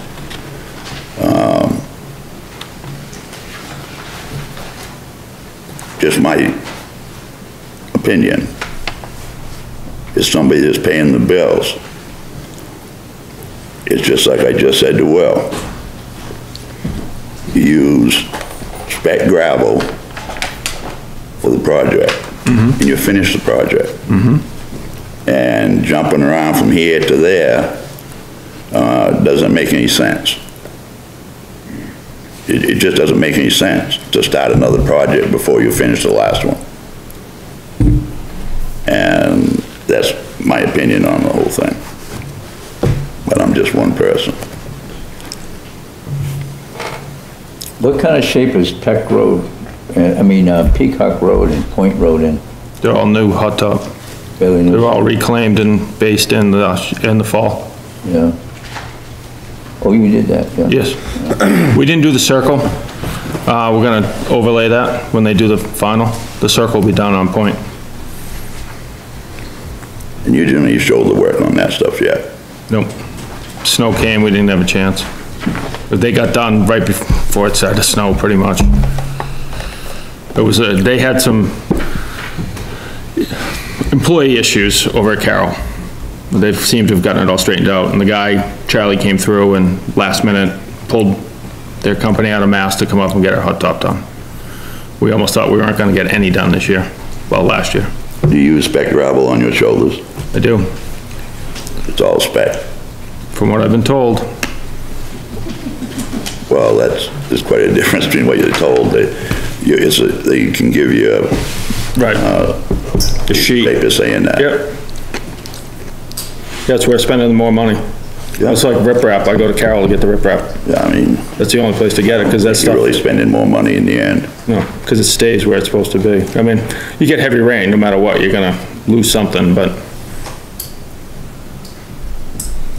What size riprap you talking about? 6 inch minus or 3 inch minus? 6 inch. Yeah. The DOT stuff. Because it's all angular? Yeah, it locks right in, it works really well. It's been 3 years, Adam, since that washout down the Hopper Road, and that hasn't been fixed yet. Which one? The one, the big one. That goes Where? down the hill. It goes from Tamarack Farm, Where's that? almost all the way down, the old schoolhouse. I don't know of any washout that's there. Tamarack Farm, which one's that? I'm not familiar with the town. Bartlett's? Bartlett's, Yeah, on Bartlett's side? yeah. That washed was out. properly ditched. It was, It washed out in the spring when Joe Letourneau was road commissioner. Yeah, they patched it, they filled it full of stone. And, no, they didn't. They started to fix it. And that's when poor Joe passed away. And nothing's been done to it since. On the backside, the trees are washing out from underneath them. And there's places there that is 4 feet deep, 5 feet deep. And it's never been fixed. on the hopper, you're saying? It's on the left-hand side. We filled it with a lot of stone, big stone to slow down. At the time, it was my first year. There's a bunch of trees that need to be cut that's on my to-do list with my tree companies, to start dealing with the trees that are, where the roots are showing, so they won't be falling down. What I'm saying is, if you don't fix that ditch, it's gonna cost us a heck of a lot more money than what's gonna cost to fix it to begin with.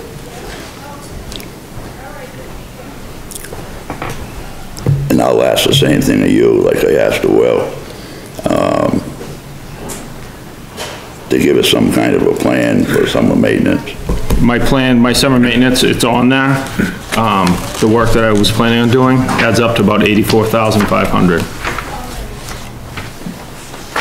And then there's another 25,000 on that. Yep, that's just for doing these projects, and then I need that with the extra money just doing regular maintenance. That's what I'm asking you for. Right. Is to see what you're gonna do with that. On top of that, Yeah. this sheet. Yep. You know.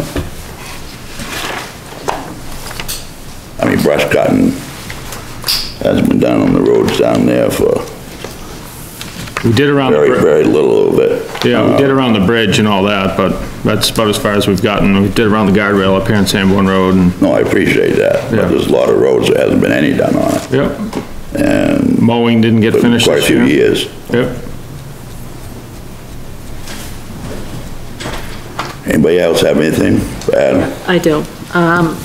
Perhaps, Adam, perhaps I'm misremembering this, but I was under the impression that Flat Ground Road was supposed to be banked into your regular budget, according to the attorney. Yes, it's But true. I am seeing a request for 5,000 for Flat Ground Road. That's the normal every year. It's not supposed to be on Not there supposed to be anymore. on there at all, that's, I don't put it on there. I don't know anything about it. I just assume. We'll put it, You'd know more than I don't know. I know because I was sitting in the office with Jennifer when Joe told her that it's a regular maintenance road, town road. And there should not be hold on, David, this isn't, From my understanding, the way it's written up is that we're to do the plowing and the road maintenance, and that's it. well, I'll run it by Jennifer, get an answer. yeah, because I seem to remember a selectman meeting where it was said that this line item would be dropped off because it would be going into your regular budget per the attorney. That's beyond me. That's a That's select- fine. It's got nothing to do We'll with. check and That's Yeah, okay, we'll just check it. get back to you. Yeah, because when we say Joe, we're talking about the town attorney, not, Yeah, Right. yeah. Yeah. Anybody else? I know, I apologize for coming in late. When you were talking about County Road, reclaim and pave, and then it's got 2-inch base, you were gonna do a top-inch final surface on that, or? I won't have enough money to do that, no. So originally, until Peck had its washout and all the major drainage issues, I was planning on just doing a quick overlay on that. But now that it's dug up and everything, I gotta do it right, you know? So, things that had to get changed for my budget, what I originally was planning on I would have loved to have gotten county done 100%. But I can take my money next year and just top it and be done. Where's the problem with a Peck Road, where the road was moved, or? It's before the hill. It's the third house from the end on the left. There's no pavement. I had to bring gravel in there and put it in to smooth the road out, because the water came across it and undermined it, and so, and all the culverts, they can't handle the water. They're too small. They're undersized, the cross culverts, the original, and they're rotted. So there's 11 culverts on that road that need to be replaced.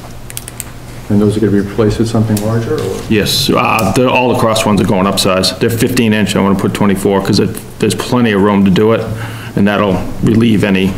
And there's enough relief in the ditches to accommodate? They go into the woods. It drops off significantly and goes into the woods. With the road, Yeah, so. yep, because I had them in that rainstorm. I was down almost to my waist in there and made sure they were all cleaned out, and they just couldn't handle the water. And so what's the lifetime reduction in not having a top coat on the pavement for a year going through a winter? Like I spoke to Carol when they did this county, the beginning of county, and they say it's not bad to go through a winter with it, because this way, if there's any settling, it gets done. Within a year, it'll all settle out, and then when you do. I'm not concerned with that, but the fact that in the base layer, it's much more porous, and so you're gonna have a lot more icing and frosting, lensing in that pavement, and so is there gonna be more potholes and more separation, as opposed to putting a finish coat where it will seal it better? Definitely a finish coat would seal it better. Well, yeah, if you're gonna leave it probably for a couple of years, yeah, you're gonna have that, but the only big reason why, like we said, we left it was because I think it was the last week in November, 1st of December is when we paved, and anybody that pays a little cold, we putting a surface on. Oh, yeah. But, It's too late. yeah, if you leave it for a large amount of time, for sure, like you said, the voids are bigger and whatnot, yeah, water's gonna get in there. And they crack and everything, yep. But one winter should be okay. Yeah, I mean, it's really not that bad, it's really not that bad for it either way, then things can shift, kinda settle, and, you know, but yeah. A lot of your roads, Adam, before your time, didn't get a finish coat. Right. And that's, And now you're trying to play catch-up. right. So seems like all these other 1-inch top coats are around $13.60 a foot. So to finish that 5,700 feet, that's another 77 or 78. Well, plus there's another 2,500 feet on that. That's only the last section of County Road. I did 2,500 feet this year. It's split in half. Oh, so I've already started it, yes. Okay. I started a big section, the worst, well, not the worst section, but I had to start somewhere. So I started off Milton Mills and headed down. Well, I'm just curious whether it's wise or penny wise and pound foolish to skip finishing it and being done with it, as opposed to letting it sit for a winter. Well, that's what. Possibly being diverted elsewhere next year and not. Well, I know, that's what I'm trying to consider, and the selectman had mentioned that, to me. So I'm trying to. Because then you could be paying double this money. Right, well, that's it. I'd want to get things done and complete, that's why I want to get no matter what, one way or another, I'm gonna have to figure out, because I don't know exactly what my rollover money is. I don't know what my amount is, so I'm kind of going off a guess on my budget. So How much is still left? yes, I do not know that. I have a guess on it, but, The town doesn't have an accounting? We were supposed to have that, We don't have it. we didn't get it, right. So both of us are still waiting on that too. so we don't. It makes it kinda hard, like we've been saying. You Yeah, gotta have so- numbers to The last time. run out of time. The last time I talked to the treasurer, I believe I had right after my paving, I think I had 40,000 left over from my paving. Well, I just see it as foolish to do it halfway. Right. Without. I'm gonna get a price. Sure will happen. Right, I'm gonna get a price on it when I talk to our paving company. Did you put a finish coat on the Sanborn Road? That was just a base coat, right? The Sanborn? That was a shim and overlay, It was. yes. But once again, that's a road that you really don't have that much left to do, but, Right. and to be done. Yeah, the upper section, but this section needs to be reclaimed because the hill's got some major wheel ruts in it and stuff. That road's got a lot of material on it. I have a picture of that road when we did a culvert, and I bet it's probably at least this thick.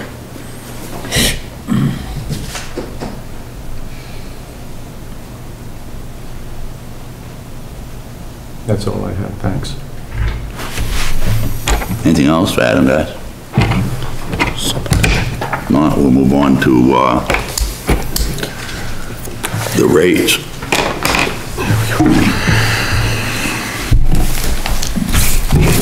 You guys remember last year, we gave an average of $5, increase to the rates. And this year, they're looking at, proposed rates, 15%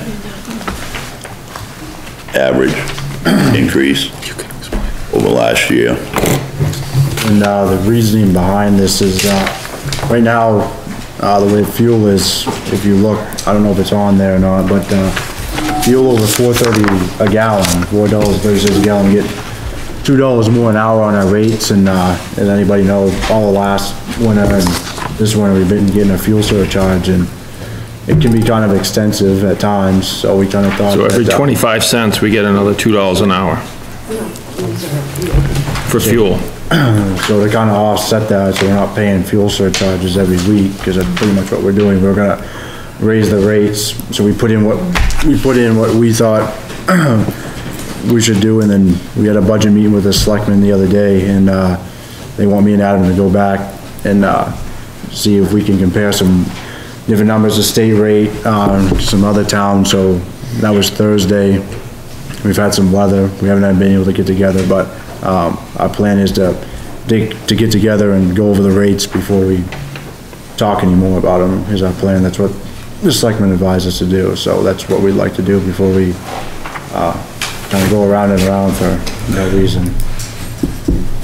Right, because these increases are extreme, 15%.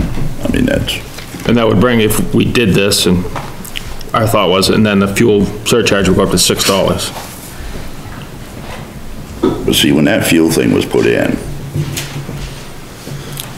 forget the dollar amount, okay? Whether it's 50 cents for every 25 cents, or $2 or whatever, it's all irrelevant. The reason why this was put in was for one reason only, and that's to protect the road commissioners. So that back in the 70s, late 80s, when gas went out of sight, when you was getting $4.50 an hour for a truck, and you were paying $1 a gallon for gas, the road commissioners were losing their shirt. And that's why they put that clause in, and why it's been like that all these years, to protect you guys. And it does work. Mm-hmm. It does work. I mean, we've taken your word, based on 4 gallons an hour for a piece of equipment. It was last year we increased the rate, we went from 25 to 50 or something like that. I forget what For the surcharge. Yeah, we changed something in the rate last year. Went from $1 to $2. $2, there we go. Yeah, I knew we changed something. Yep. And that was fair to you guys. And I don't think these rates are right. We'll see what you guys come back with the selectmen. But I will tell you myself, I'm not gonna vote for that increase. 15% increase is just, doesn't make any sense to me. Anybody else got something to say about the rates?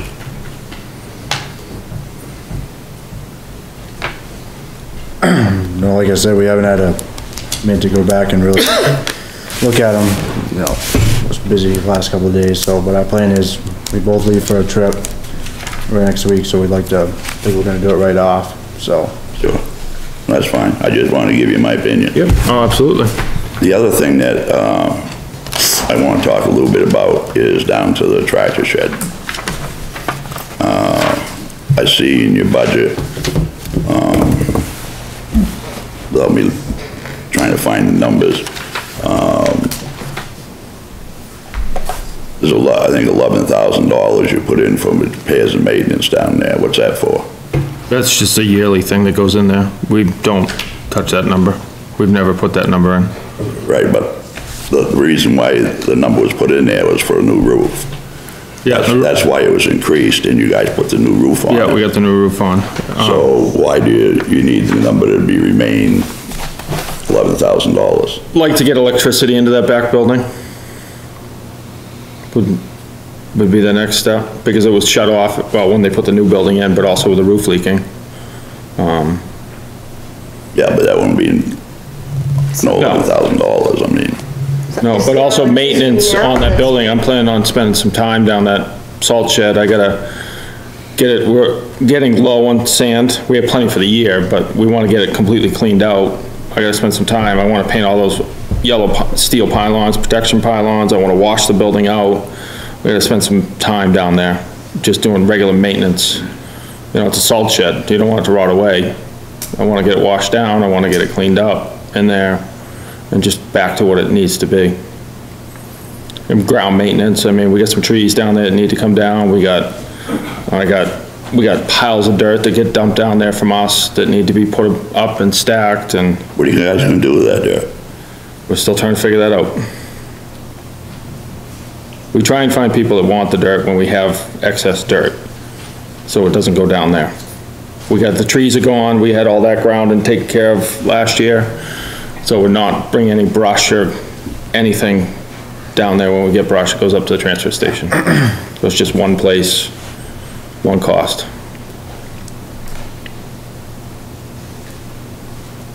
Again, I guess I'd like to see, what this $11,000 is for. And the other thing I see, in the expense report, there's a light bill down there, it's about $80 a month. It's a fan running 24/7 for the salt shed to keep it dry. All summer? Has to. The Going there right building, now, there's puddles on the floor right now. oh yeah, that building sweats, and that'll rot the wood out, the wood roof. It's a big investment. You wanna take care of it. $80 a month just seems like a lot for a fan. I mean, this time we leave the lights on, the lights are on outside. You know, I ain't lying to you, Dennis, I'll take you down there right now. I'm not saying you're lying to me, Will. Well, you're indicating like we're doing something wrong, though, that's what I'm not indicating anything. All I do is looking at the bill. If $80 a anybody's month. light bill's gone up, I mean, mine used to be $50 a month, now it's 80. Of course it's gone up, you know that, Dennis, come on. Everybody's light bill's going up. Yeah, and that fan needs to run But I'm not 24/7. talking about, right, this month, light bill. I'm talking about last June, Yeah, it's just the fan running. okay? I was just asking why. We have a piece of tape over the thing, because it used to get shut off, and then you go in the building, and it puddle like this, earlier this winter, we had like a puddle inside the sand shed. So we just leave the fan on, and It's the best thing, Nice. ventilation. We keep the door, if the door's closed, it's open enough so ventilation goes through and sucks through it. I'm sure, I mean, the motor on that thing is probably this big around. It's a big, It draws a lot of electricity. yeah, I mean, being on 24/7, that's a, Yeah. I would think it'd be a pretty energy efficient motor regardless. It isn't that old. yeah. Efficiency rating on these motors in the last 10 years is, But yeah, that's the only electricity getting used down there, other than the lights. A battery charger here and there when we got a dead truck. What type of lights are in there? they're like, Do you yeah, know? LED. I think. LEDs, aren't they? Everything's LED in there. Just E28s, you know, screw-ins, or? No, there's we have some massive lights in there. They're like big, I don't know what they are, Six. they're like this. 6 or 8 of them in the ceiling, that's in the sand shed. in the sand shed. Yeah, that's the only thing that's got electricity is the sand shed.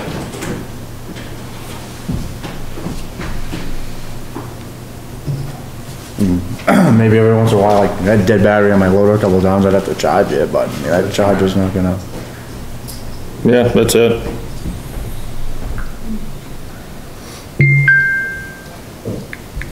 Anybody have anything else? Question about the rates.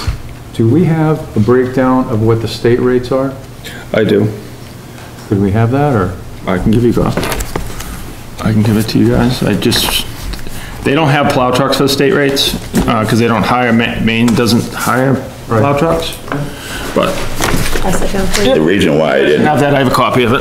The reason why I didn't put that out, Charlie, was because I brought up the state rates a year ago, and I was told pretty sharply that we weren't going to consider state rates, because the state wasn't paying what they should be paying. It's a curiosity. And, no, I appreciate that, so that's why this year, I understand the state increased their rates. So but is this it's recent? irrelevant Yes, to me. as of January 2023. They came in effect. So even with the bill being at $80 a month, that's only $960. And we're only at 11,000.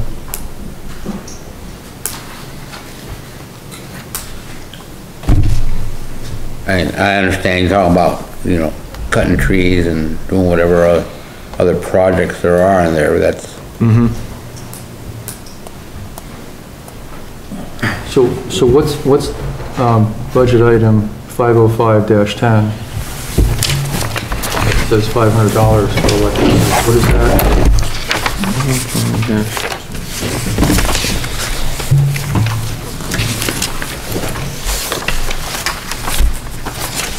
On page 9.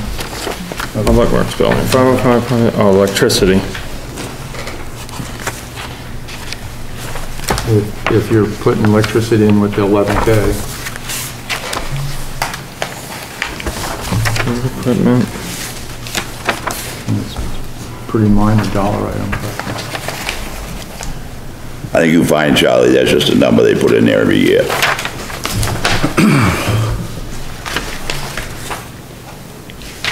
But it's not accurate. Just because it was there. Yeah, if it's not accurate, then why put it in there? Right. No, why is it there? Yeah, because the 11,000 went back in 2020, it went up to 11,000 in 2020.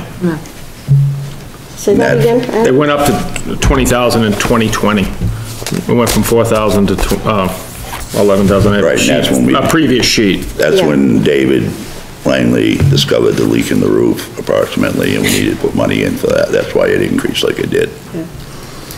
Does that building have a concrete floor, or is it just gravel? No, it's concrete. It's a red steel building. It's a, I-beam building. And there's no drainage grates or anything like that? It's just... Nope. It basically stores the town-owned grader, dozer. So it's always gotta have moisture in it no matter what you do? No, he's talking about the sand shed. Oh, sand shed, that is a paved floor. It's a paved floor? Oh yeah, this should be drained around it, right? You can't put drainage in the actual shed itself, there's drainage on the outside. Yeah, right, Yeah, that's it's right. perimeter drains. I was just curious whether or not there was an opportunity for percolation down through the soil or dirt, or whether it's all contained in there, because if it's contained, since there's salt in there, you're always gonna have water. But the reason why you have the moisture in the building is the material you put in the building has moisture in it. Oh, yeah. So it's just, until all that material is gone, you're gonna have that moisture. Of course, when it gets muggy outside, it gets trapped in there, that's why the fan runs. That's a big fan in. Yeah, but I mean, it's never gonna be all gone, because you got salt in there. Right. Yep, Like to see it cleaned out, but. we might. If we get a couple more snowstorms, we'll be pretty close. We were pretty close last year. Tuesday, 15 inches. This coming Tuesday? I'm just the messenger. Jesus, I hope. That's it, well. You did? Okay, not alone. Anybody have anything else for the guys? Yeah, I have sort of an unrelated question. Go ahead. Well, you were talking about being able to change the road, move the roads, I think was your... Right. I'm thinking back to a few years ago, when, when you're doing houses and, you know, stuff like that, that properties are 50 feet from the center of the road. Right. We always used to say, what is it? What is the center of the road? Because 30 years ago, it might have been here, and now it's here. And now, do you actually go in on maps and change that? No, what I mean, is that like, something you can put in on your RSMS? You go in and update that, right? yeah, as we need to, we did some work in there, probably back on September, I think it was, and, we gotta go back in there, put all of our data in there for the, Paving. for the paving, all the work we did last year, but like, maybe move it, I'm not moving it feet, maybe a couple inches, all I'm moving it, you know what I mean? Just, might have to, you know, center the road sometimes, you know, like the H road up here, we did that, you looked at it, kinda like went like this, it wasn't straight, so we kinda just moved it back and forth, I'm not dramatically moving it, so I'm moving the center of the No, road. I mean, I know that, I know you're not, but, you know, 4 or 5 inches here, and then 10 years down the road, 4 or 5 inches there. You know, you're talking No, I understand. just 2 foot. I was just a curious question. Is any of the projects you guys talking about, produced out of that RSMS program for this year? To do that work? Yeah, I mean, the program puts out recommendations, I guess, on the data that's been It put in. helps prioritize. Helps prioritize, not that the program would know more than what you guys might know, but it does based on some technical data. I know I mean, I guess I would say I would've used it this year, because I kinda already had an idea. I was finishing one project and I'm going to a different one. So no, I don't think I would've sat there and said that the RSMS would've told me to go to the H road, because, you know, it's... I'm just saying, you guys haven't looked at that. No. No.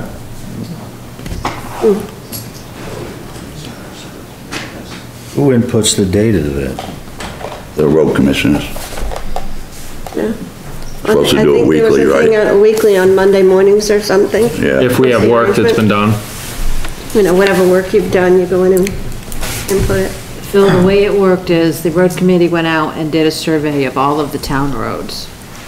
But after that, when it Jennifer was... and I input all of that data, and then they go in and they update it. We get it. So the program will spit out all kinds of reports as to condition of the roads, what needs to be rehabilitated, what needs regular maintenance, what doesn't need anything, and helps prioritize the work that So in a perfect world though, since the same people are inputting the data that are looking at a road and saying this thing needs to be fixed, they should technically always be the same thing anyway. well, that's in a perfect world. We don't live in a perfect world. Well, even in a realistic world, right? If the same people are inputting the data, it's only whatever you put into it. It's only as good as the data going in. Huh? It's only good as the data going in. Yeah, like But you're any putting other, the data it's a in. predictive tool and it matters. So, but the same, if someone else was putting the data in or determining which roads, you know what I mean? It's the same people looking at it that are putting the data in, so there's really not gonna be a lot of variance on what they prioritize. Right, but the issue with the program is, and I'll use Adam for example, when he became road commissioner, if that program was maintained properly, it would give him an awful lot of information on what was done on the roads in the last 5 years or 10 years, what the base of the roads were, where the culverts were, what was changed, what wasn't. And rather than going out there in his truck and getting out of his truck and walking up and down the ditch trying to find culverts. And that's the biggest advantage of that program. It's a good database. Excuse me, the commissioners, you guys actually put the data in yourself directly, or do you have to go through some other? We have to come into town hall to do it. To use Jennifer's computer. You have to use her computer to put the data in? That's the one we use. That's what the program's, as far as I know, it's the only computer that has a program on it, I think. It's not servered? No. I think it's on a server, but I think... Charlie, they're going to be doing that. That will probably be a couple of years down the road, because I've spoken to the woman who handles all of the RSMS. And that's in the works, but it's not ready for prime time yet. So eventually, they will be able, it'll be web-based, they will be able to sit on their tablet or computer at home and input data and get the reports, and it'll all be compiled in the cloud. So this is a subscription service then? No, we purchased it once, and the state maintains it. Okay, so it's on a state server, it's not on a local server? Well, it's on a local server right now. Then they should be able to access it. Right, if it's on a local server, they should have direct access. Well, that, And they wouldn't have to come in here. I don't know how our computer system here in town is set up. It just seems very inefficient to me. It is, and the state has recognized that, and they know that it needs to be fixed. Okay. Thanks. I mean, Adam, I can just picture you knee-deep in a drainage thing, looking at what the heck, what's here? Oh my God, it's this deep. You know, Do what you gotta do. not good. Is that it for the road commissioners? Well, there's 5 projects in each district, looking at it. So, you guys, I'm sure, have all the best intentions of finishing all projects. Do you see, as far as time management, that you're able to complete these projects? Yes. Yeah, right after every town meetings, usually right when we hit the ground and get running, so I have all confidence we'll. When will the paving company be We have to go projected to come in we have to go out because to they were bid. so late last year?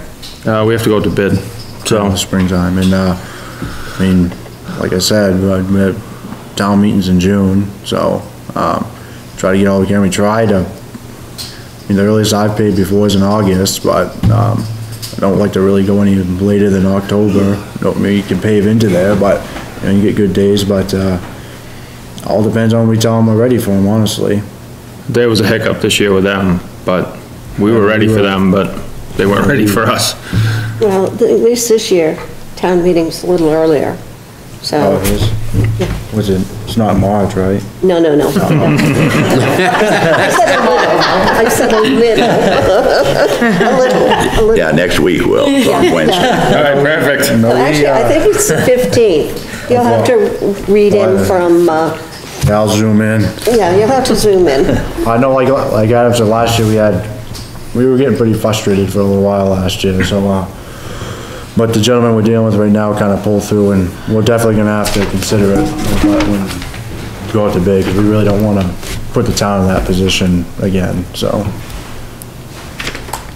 Sounds good, guys, thanks a lot. Thank I you. appreciate your time. No, thank you. Day the 15th, 15 inches. There is a couple more things. At some point soon, the selectmen was gonna be giving us 2 warrant articles to make recommendations on. One of them is the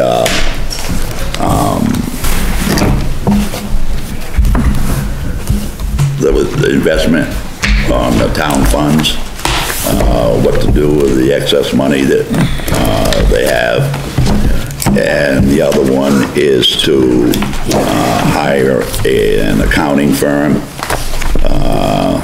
to do, and I'm not sure yet, 'cause I don't think they've decided how much of the accounting they'll do on the municipal level. As you know, right now, we have a full-time treasurer, so I'm not sure how that's gonna work out. And depending on what the services were, wasn't it between 65 and 85,000, something like that? No, according to the question when that was asked at the select board, the selectmen did say that they were gonna be keeping the payroll, in the town. So with that happening, the cost will only be about 60,000. Yeah, 60. Right.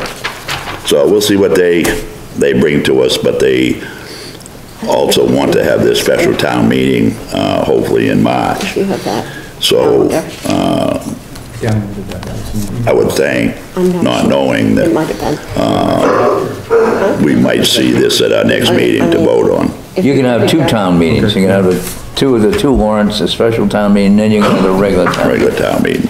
Which will come in Because April. these 2 articles here, they want to be able to act on immediately.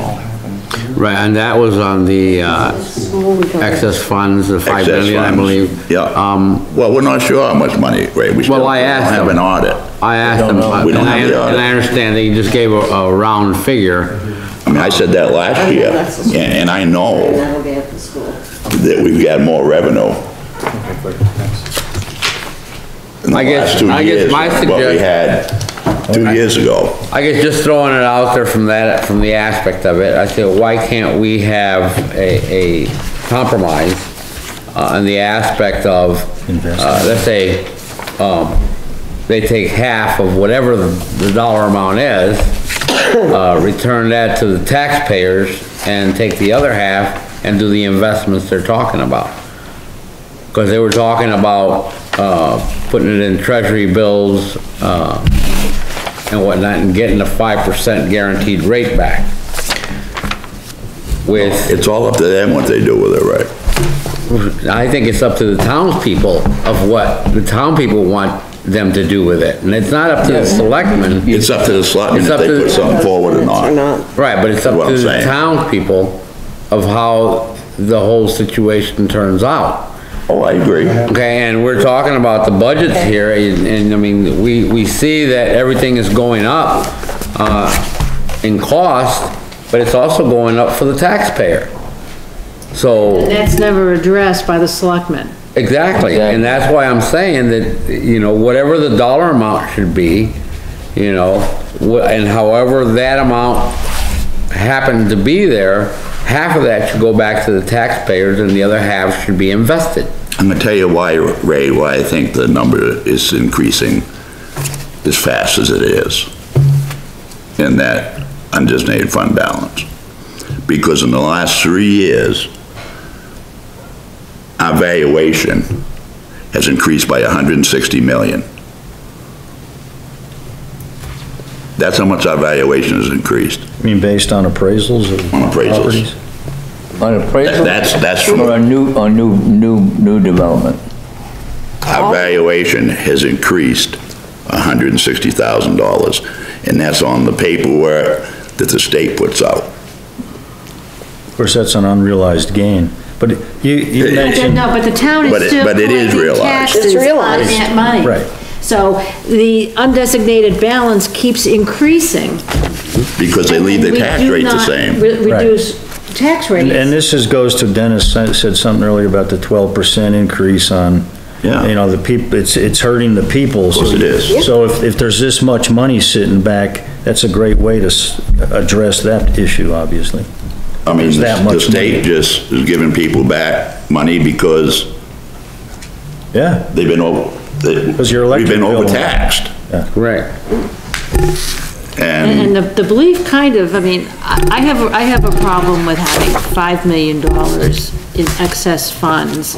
I mean, yeah, it's great to invest it, but the real question is, why do we have $5 million in excess funds? Because there's To no- be able to do that, we've taken it from the people, from the taxpayers, that, you know, and don't want to give it back.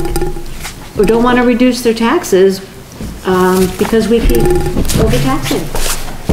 That's because And nobody therefore, knows what they're doing. and therefore, that's why I made the suggestion. No, I agree with you, Ray. I agree with you. and I don't care what the investment is, that's a risk that you're asking, I don't give a damn, it's especially the government, actually. The town is supposed to take the numbers from town meetings, whatever they are. Figure out what we need for money to operate the town for the next year. That's the whole point of this, huh? And that's how they come up, should be coming up with a tax rate. It wasn't that many years ago when our undesignated fund balance was in the hundreds of thousands, not in the millions.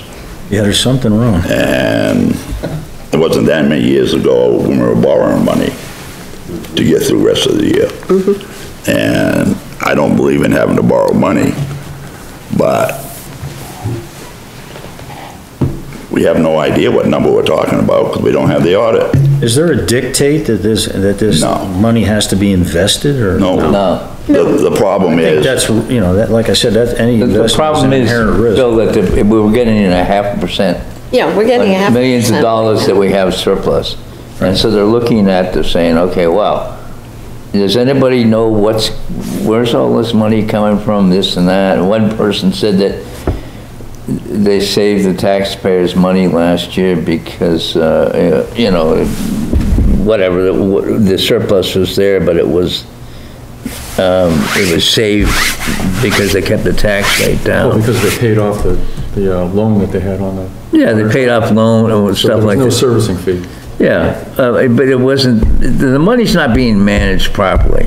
Correct. And we're being somewhat overtaxed in the sense that there's more money than, so what we're trying to do is figure out, well, we want to do a road project over the next 2 years, is going to cost X amount of dollars.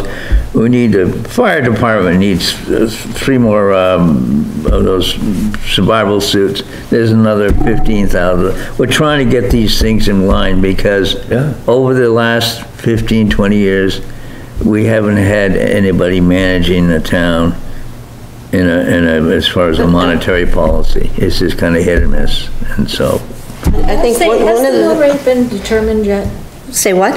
Has the mill rate been determined yet? Yeah. How do you determine Well, that was the mill my rate if point. you don't know what your budget is, and you don't know what money you have, so how can you? If you don't know, well, they know what the budget is because it was voted on. yeah, but they don't know what the receivables are, and they don't have the audit, so how can you set the mill rate? Well, you know, what is it, 1205, 1215? That sounds good. That's a pretty good number. That sounds good. That sounds good. The money has been properly. Obviously, years. Investing like in the roads that need to be done, finishing things that are half done, spending that $35,000 to put that inch of pavement on something that's gonna sit there another year is, in my mind, just like at my home, that's a much safer and realistic investment than treasury bills when you got $5 million and not giving any of it back in the mill rate. So what we need. That's crazy. What we need, Phil, on these roads. That's just an example. No, I agree with you. What we need on these roads is just like we haven't done on this building. We need to have somebody, a professional, and Tom alluded to, DOT will do this. Come in and do an assessment on your roads. A professional come do some assessment on your roads so you can prioritize why you're gonna do this. And this is not a criticism of the road commissioner, but Adam's been in this for 2 years. And I understand he's got some pretty bad roads, and I understand he's reaching out and trying to put Band-Aids on as much as he can. But what we need is a real plan, designed. And obviously there's the money, there's the money to make that a type of investment as opposed to something in the government there. Same thing with the transfer station, there's 3 or 4 projects up there. Yeah. Fine. But we need somebody to go in, and a professional person, and go in and say, this is our needs, this is what we need to do, and this is gonna be an estimated cost of what it's gonna cost. It's kind of what I was alluding to subtly when I was talking about who puts the data into this database. It's, you know, that's kind of what I was in the back of my mind. Right, because what they're supposed to be doing is putting that data in every week. Every week, they're supposed to put it in. When they do work. And it's, and then it's gonna prioritize what's been done on this road and that road and that road. But it's not it's not objective. Really. It's subjective to the data that's put in it. Yeah. But, right, but in reality, that's not objective. Well, it would be because the data put into it is what we've done. No, I mean, the updates, you're relying on the same people. So They did not do the initial Right. survey. But I mean, the updating it on an ongoing basis. But then what they're updating is, we paved this road, we did ditching, we did, that's the kind of data that they're putting Yeah. in. That's not subjective. And in That their is- job that's description, they're actual supposed to do concrete. that, Phil. That shows historical patterns on which Right. roads get And then- beat up and the then most and all that. The algorithm will do its magic and prioritize what roads need to be. Right, I understand the purpose of it. And by the ordinance, they're supposed to be doing that. Yeah. And, but like you're saying, having the state come in and see. Do an assessment. Do these things even look the same? Technically, that system should come in line with what they say. Yes. To some degree, right? Yeah. So what you're looking for is, you're asking for a baseline survey of the condition of the roads. You And have then to- go and do an engineering assessment based on, okay, based on this baseline survey, Which the road committee did. which road do you need to do? We had, prioritize. we had the state come down. Gotta have a baseline. And work with us for a whole day. It's gonna take more than a day. Yeah. It took us a long time to do it. But the state came down and taught us how to do it. How to evaluate the roads for this program. So the road committee went out and did all of the roads, and then that data was input. The road commissioners are supposed to be updating it on a weekly basis with Now, is whatever that work they happening? did. No. That I don't know. It is not And see, happening. the other thing that, that I see as a gross inefficiency, and you've agreed, is that they should be putting the data in directly, not going through a middleman, through one terminal, interrupting Jennifer's work. I mean, she's got other things to do. Well, that's Give what it up was. her computer. It was literally set up for them to come in early Monday morning when Jennifer does not work, so they could sit there. But what if they have something else going on? Normally, It's inefficient. Norm- Oh, They should be able- When they yeah, do the but- work, they should be able to go and just input it. That's a Daily. regular snafu. Yeah, as it's done, because otherwise you know exactly what's gonna happen. Yeah. We're all But Charlie, over at this it gets- point, it gets screwed up. Yeah. this program does not have that capacity. They are working on it. They're working on They're working on it. it. We've made big So steps. we paid This is how a It big is, it has step. taken Charlie. over 10 years to get this program up and running. We have bought it twice because it got, Shuffle. People like. it was lost. Let's just say it was. Let's say it got lost, yeah. So we purchased it again. Was it expensive? No, it was not that How much expensive. was it? It was Just somewhere around $100, No, the whole thing? the whole thing.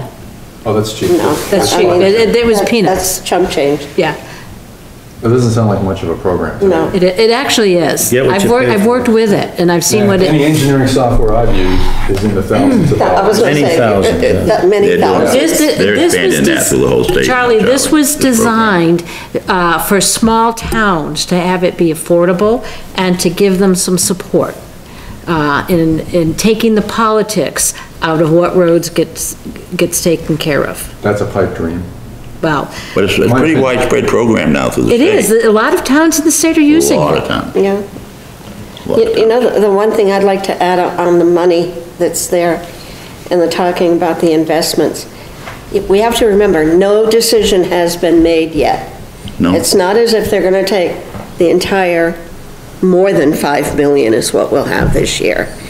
They could decide to take $1 million, invest it in a 6-month treasury bond at 5%. At the end of 6 months, we get another $250,000. It's not years of investments, it's not anything. They could even decide that, okay, this much, and I believe it was Tom who said, we haven't even decided if we might return some of this. Right, but they were also talking about, doing it as far as FDIC and going with $250,000 through X amount of banks or whatever they were gonna use. No, that's, We'll have to look at one of the selectmen meetings. yeah. He That did they say say. that, and I kind of laughed because Yeah, if, no, what- if a major bank fails. The FDIC doesn't have any 1% of what they need. the FDIC in a treasury bond is not going to be part of the FDIC, number one. No. It's not. So that, was misinformation, whatever, but that's not how T-bills work at all. I know it's all bigger than I am. And, well, I think the whole thing... So modest in it. No, it's, But I think the whole thing is, we have not, for many years, had somebody that truly knows what they're doing on a scale like we are. And don't forget, we have gone from, oh, Jiminy Cricket, well, our assessment up as much as it is. You know, I mean, you know, I can sound like the old lady here. When we moved here, you know, you'd meet 3 cars if you were driving to Sanford.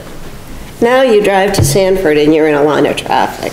I mean, the increase in the town has been phenomenal. And I don't think we've really kept up with it. The powers that be that have kept up with it. I mean, well, first of all, we have, who do we have in as our town fathers who have financial education? Well, I'm not getting into personals. All right, that number. And I think that an important thing to be talked about before we decide what to do with this money is, how did we get here? How did we end up with this much money? And That's the question. That's the question, because, yeah, it'd be great to earn some money, but the selectmen are not talking about the effect of inflation on the taxpayer. That's what Dennis mentioned today. Yeah, they talk about the effect of inflation on employees, and yeah, but how did, and that is true, but they also affects the taxpayer. It's public money, yeah. And we have been... Leslie, we got here through incompetence. Now, do we need to know more than that? no, we don't. We don't. And I know That's there's it. at least Now one we member on need this to go board forward that would like to make a motion to adjourn after I give a friendly reminder that we do have a Warrant and Finance Committee meeting at the school Thursday. And we have another Warrant and Finance Committee next week, Monday, when we're gonna meeting with the transfer station, the rec department, library. and I'm gonna tell Mike from the cable, unless somebody has some objection, there's really no reason for him to come and meet with us. Originally, he wasn't putting in any increase, and then the selectmen told him to put in 5%. And last week's meeting, the selectmen said they want to look at what the people are getting that's doing the filming, because it's been at the $50 rate since a couple of years after the TV was up and running. So it's been like that for many years. But it's really got nothing to do with the director. I mean, that's something the selectmen are going to throw down. So I'd like to tell Mike that he doesn't need to come to our meeting, and But isn't that after X amount of time, that dollar amount goes up? yes, after 3 hours. You know, it needs to be addressed. It isn't like people are knocking down the door to do filming. I just thought we needed to do this in a meeting format to inform the public that they are the ones that ultimately have the say. Oh, I agree with Ray. Okay? Yep, I agree with you. So, I mean, an informed taxpayer is a good taxpayer. And if they want the selectmen to put something forward, then they need to come to the meetings and tell the selectmen they want them to do it. That's it. That's what it boils down to. 2 questions. One, or maybe 3. One, is the new reassessment out and available, or is this still in the etherware somewhere? No, that's not available yet. So how do we know that the valuation is increased by 100 million? Because it's on the website from the state assessment every year.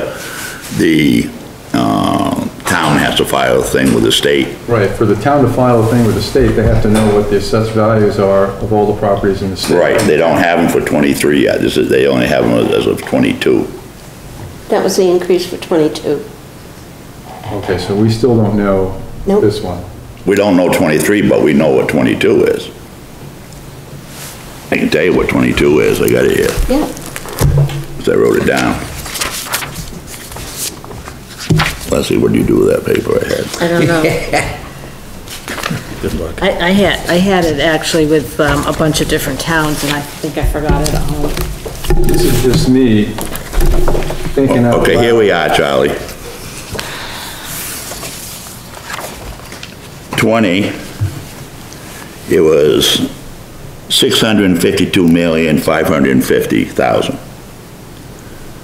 In 21, it was 726,200,000. I should have started in 19 because it was 594 million and 400,000. And 3 years later, in 22, we've gone from 594 to 759. Okay, but I'm gonna tag off of something that Joe said, you know, is this based on new construction, or is this, you know, the last set of numbers? What I would wanna know is how much of this increase in valuation is new construction in the town? It's all new. Improvements, and how much of it is based on a reevaluation town-wide? None of it's based on the reval. Town-wide revaluation is not available, that's what I... All this stuff here is just based off the building permits.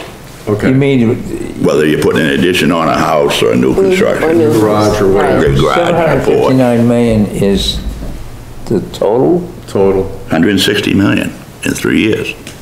It's gone up. of new construction? Valuation. Valuation, new Valuation. construction, yeah. Evaluation of new construction. Not necessarily new, I mean, if... Any construction. You put up Anything is permitted. yeah. Yeah, you go to a permit, Oh, I you see get what a you're permit, you put up a building. Now, the reval, when we do the reval,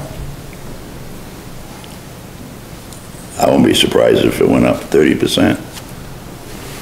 Okay, so then my second question then is, and this is, you know, the cynic in me, which is dangerous to verbalize like this, but I'm just thinking, you know, we're jacking up increases left and right rather casually. Is this because we have all this slush fund money and we have to hide it? If I was department head, Charlie, I'd be coming asking for every penny I could get, Almost certainly. knowing we got all this money. And that's what I'm getting at. You know, we got all this money, are we jacking everything up? That's what because- always happens in governments, you know, And you got a so- budget, the fiscal year's ending, if you don't use it, you lose it. Yeah. You need a bigger You wanna empire. spend every all that penny. crap. It happens the same I way. was always under the You impression spend it this on was a very foolish conservative things, Oh, yeah. so you can No. spend it. Go so around you can everybody and have say, more. think of things you need, you know. But you have I to didn't understand They the have so much schools, money, it just makes... the school is only looking at, But you don't see it. I think, 4.5% Definitely what's going on. increases for Exactly. wages and stuff. You gotta get in there. And that's a far cry with a 1% increase, say, in the budget, or 2% increase in the budget. Yeah. That's a far cry from a 12 or 15% increase in the budget. So, I don't know. It just seems like an opportunity to hide an awful lot of things. Well, I agree. Or request things you don't really need to do. Same thing. But, you know, talking about, you know, those roads, if you're gonna do the road, it's only gonna cost you another 100K to do it. To finish it? Do it. finish it. Finish it. Instead of coming back next year and say, well, you know, we'll get to it next year. It'll cost All of a more. sudden, something else happens, and you don't get to it next year, you wait another year, the road degrades, and now, instead of just doing an overlay, now you're doing a bunch of additional work, and instead of it being 100K, it's now 200K. And even if you just did an overlay. Penny wise and pound I'm foolish. foolish. Just an overlay is gonna cost more a year from now, even if you're doing. Oh, the yeah, same. yeah, you know it's gonna go up 15%. Right. I mean, I always, if they're not gonna give money back to the citizens, Then invest it in the town. then invest it in the town. That's it. Right, that's exactly Invest it right. in the town, Just like I do at my home. Go ahead. you know. Motion to adjourn. Is there a second? Second. Thank you. Thank you. I was just looking at it and I said, oh no.